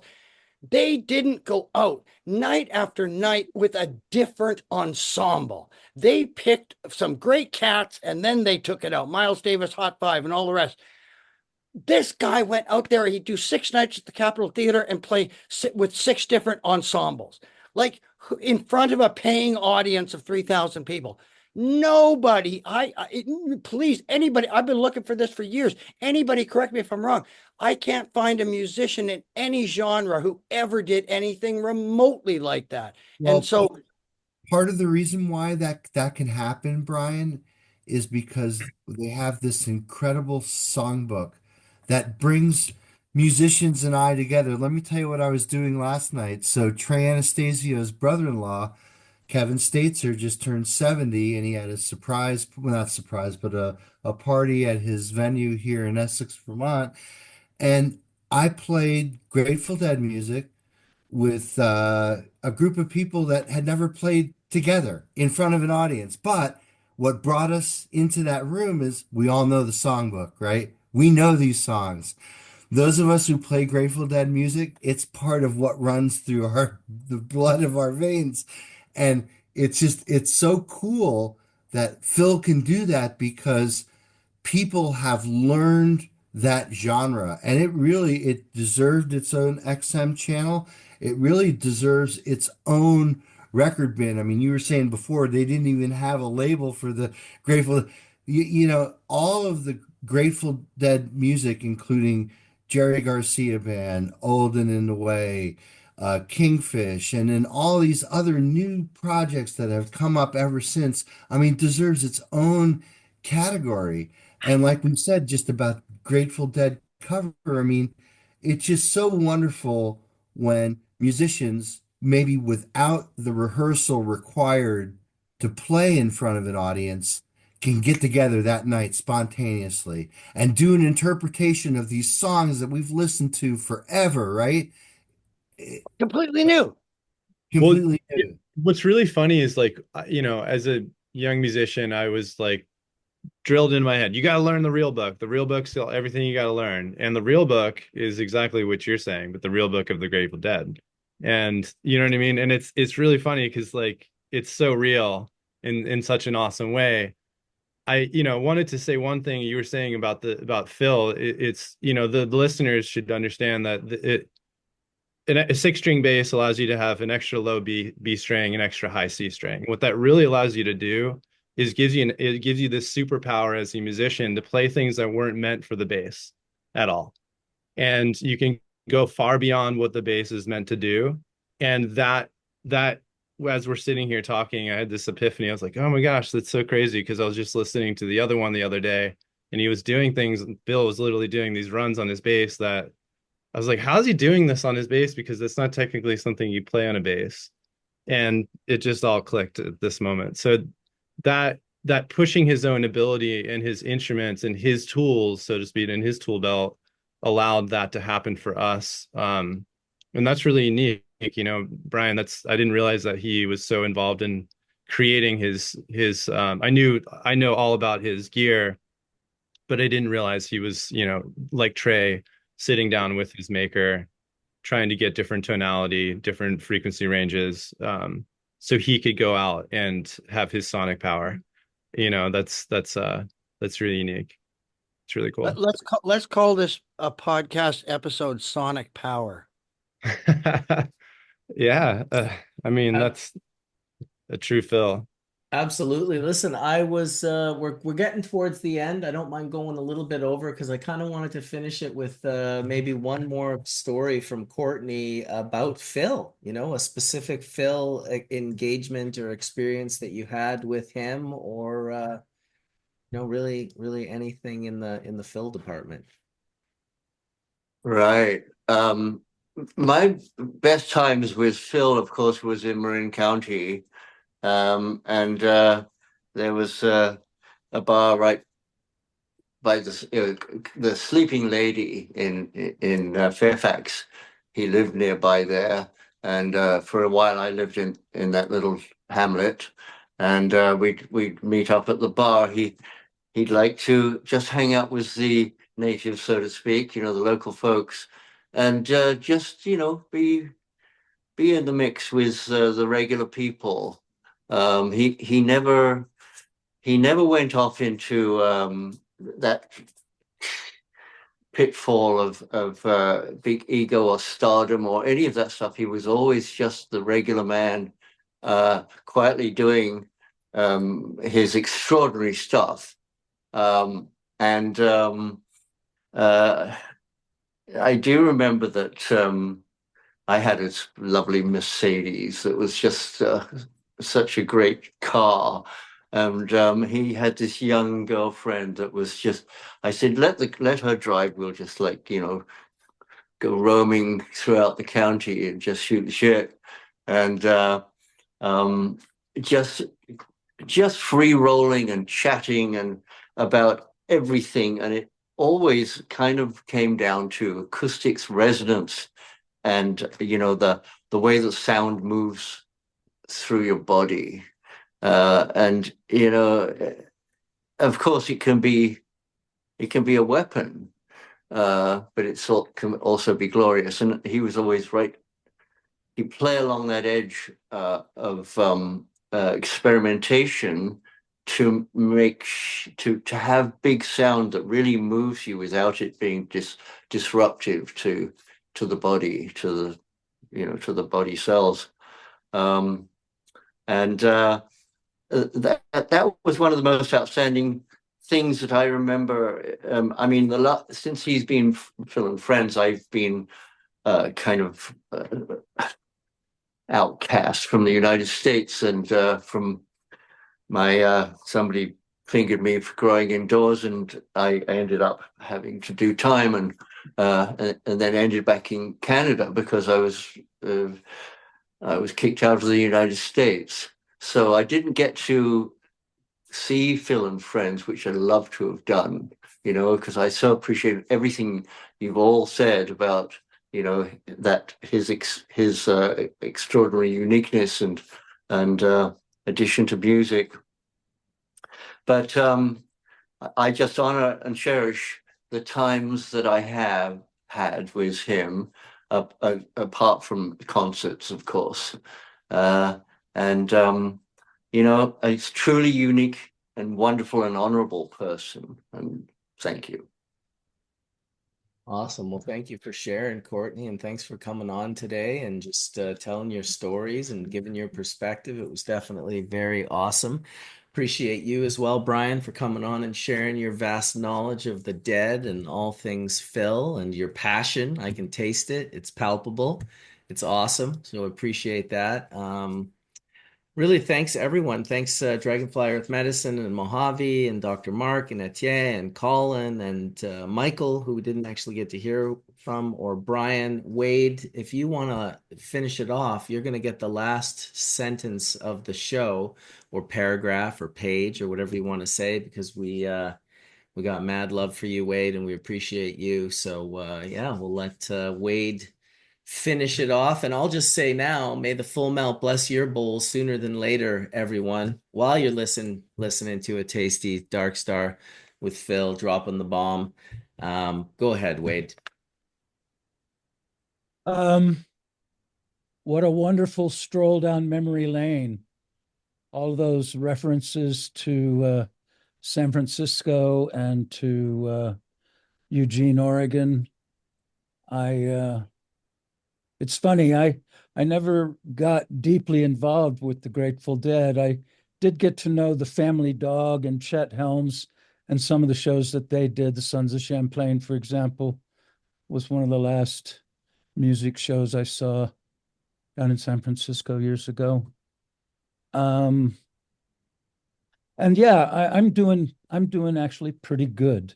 Again, body's not a lot of fun, but heart and soul, especially today, feels very inspired by all of the memories and the beautiful people being described. So thank you, Marcus, for bringing this all together, and blessed be to all of you. Have a great weekend. Love you, Wade. Peace out, everybody. Much love. Thanks so much. Be in touch via email.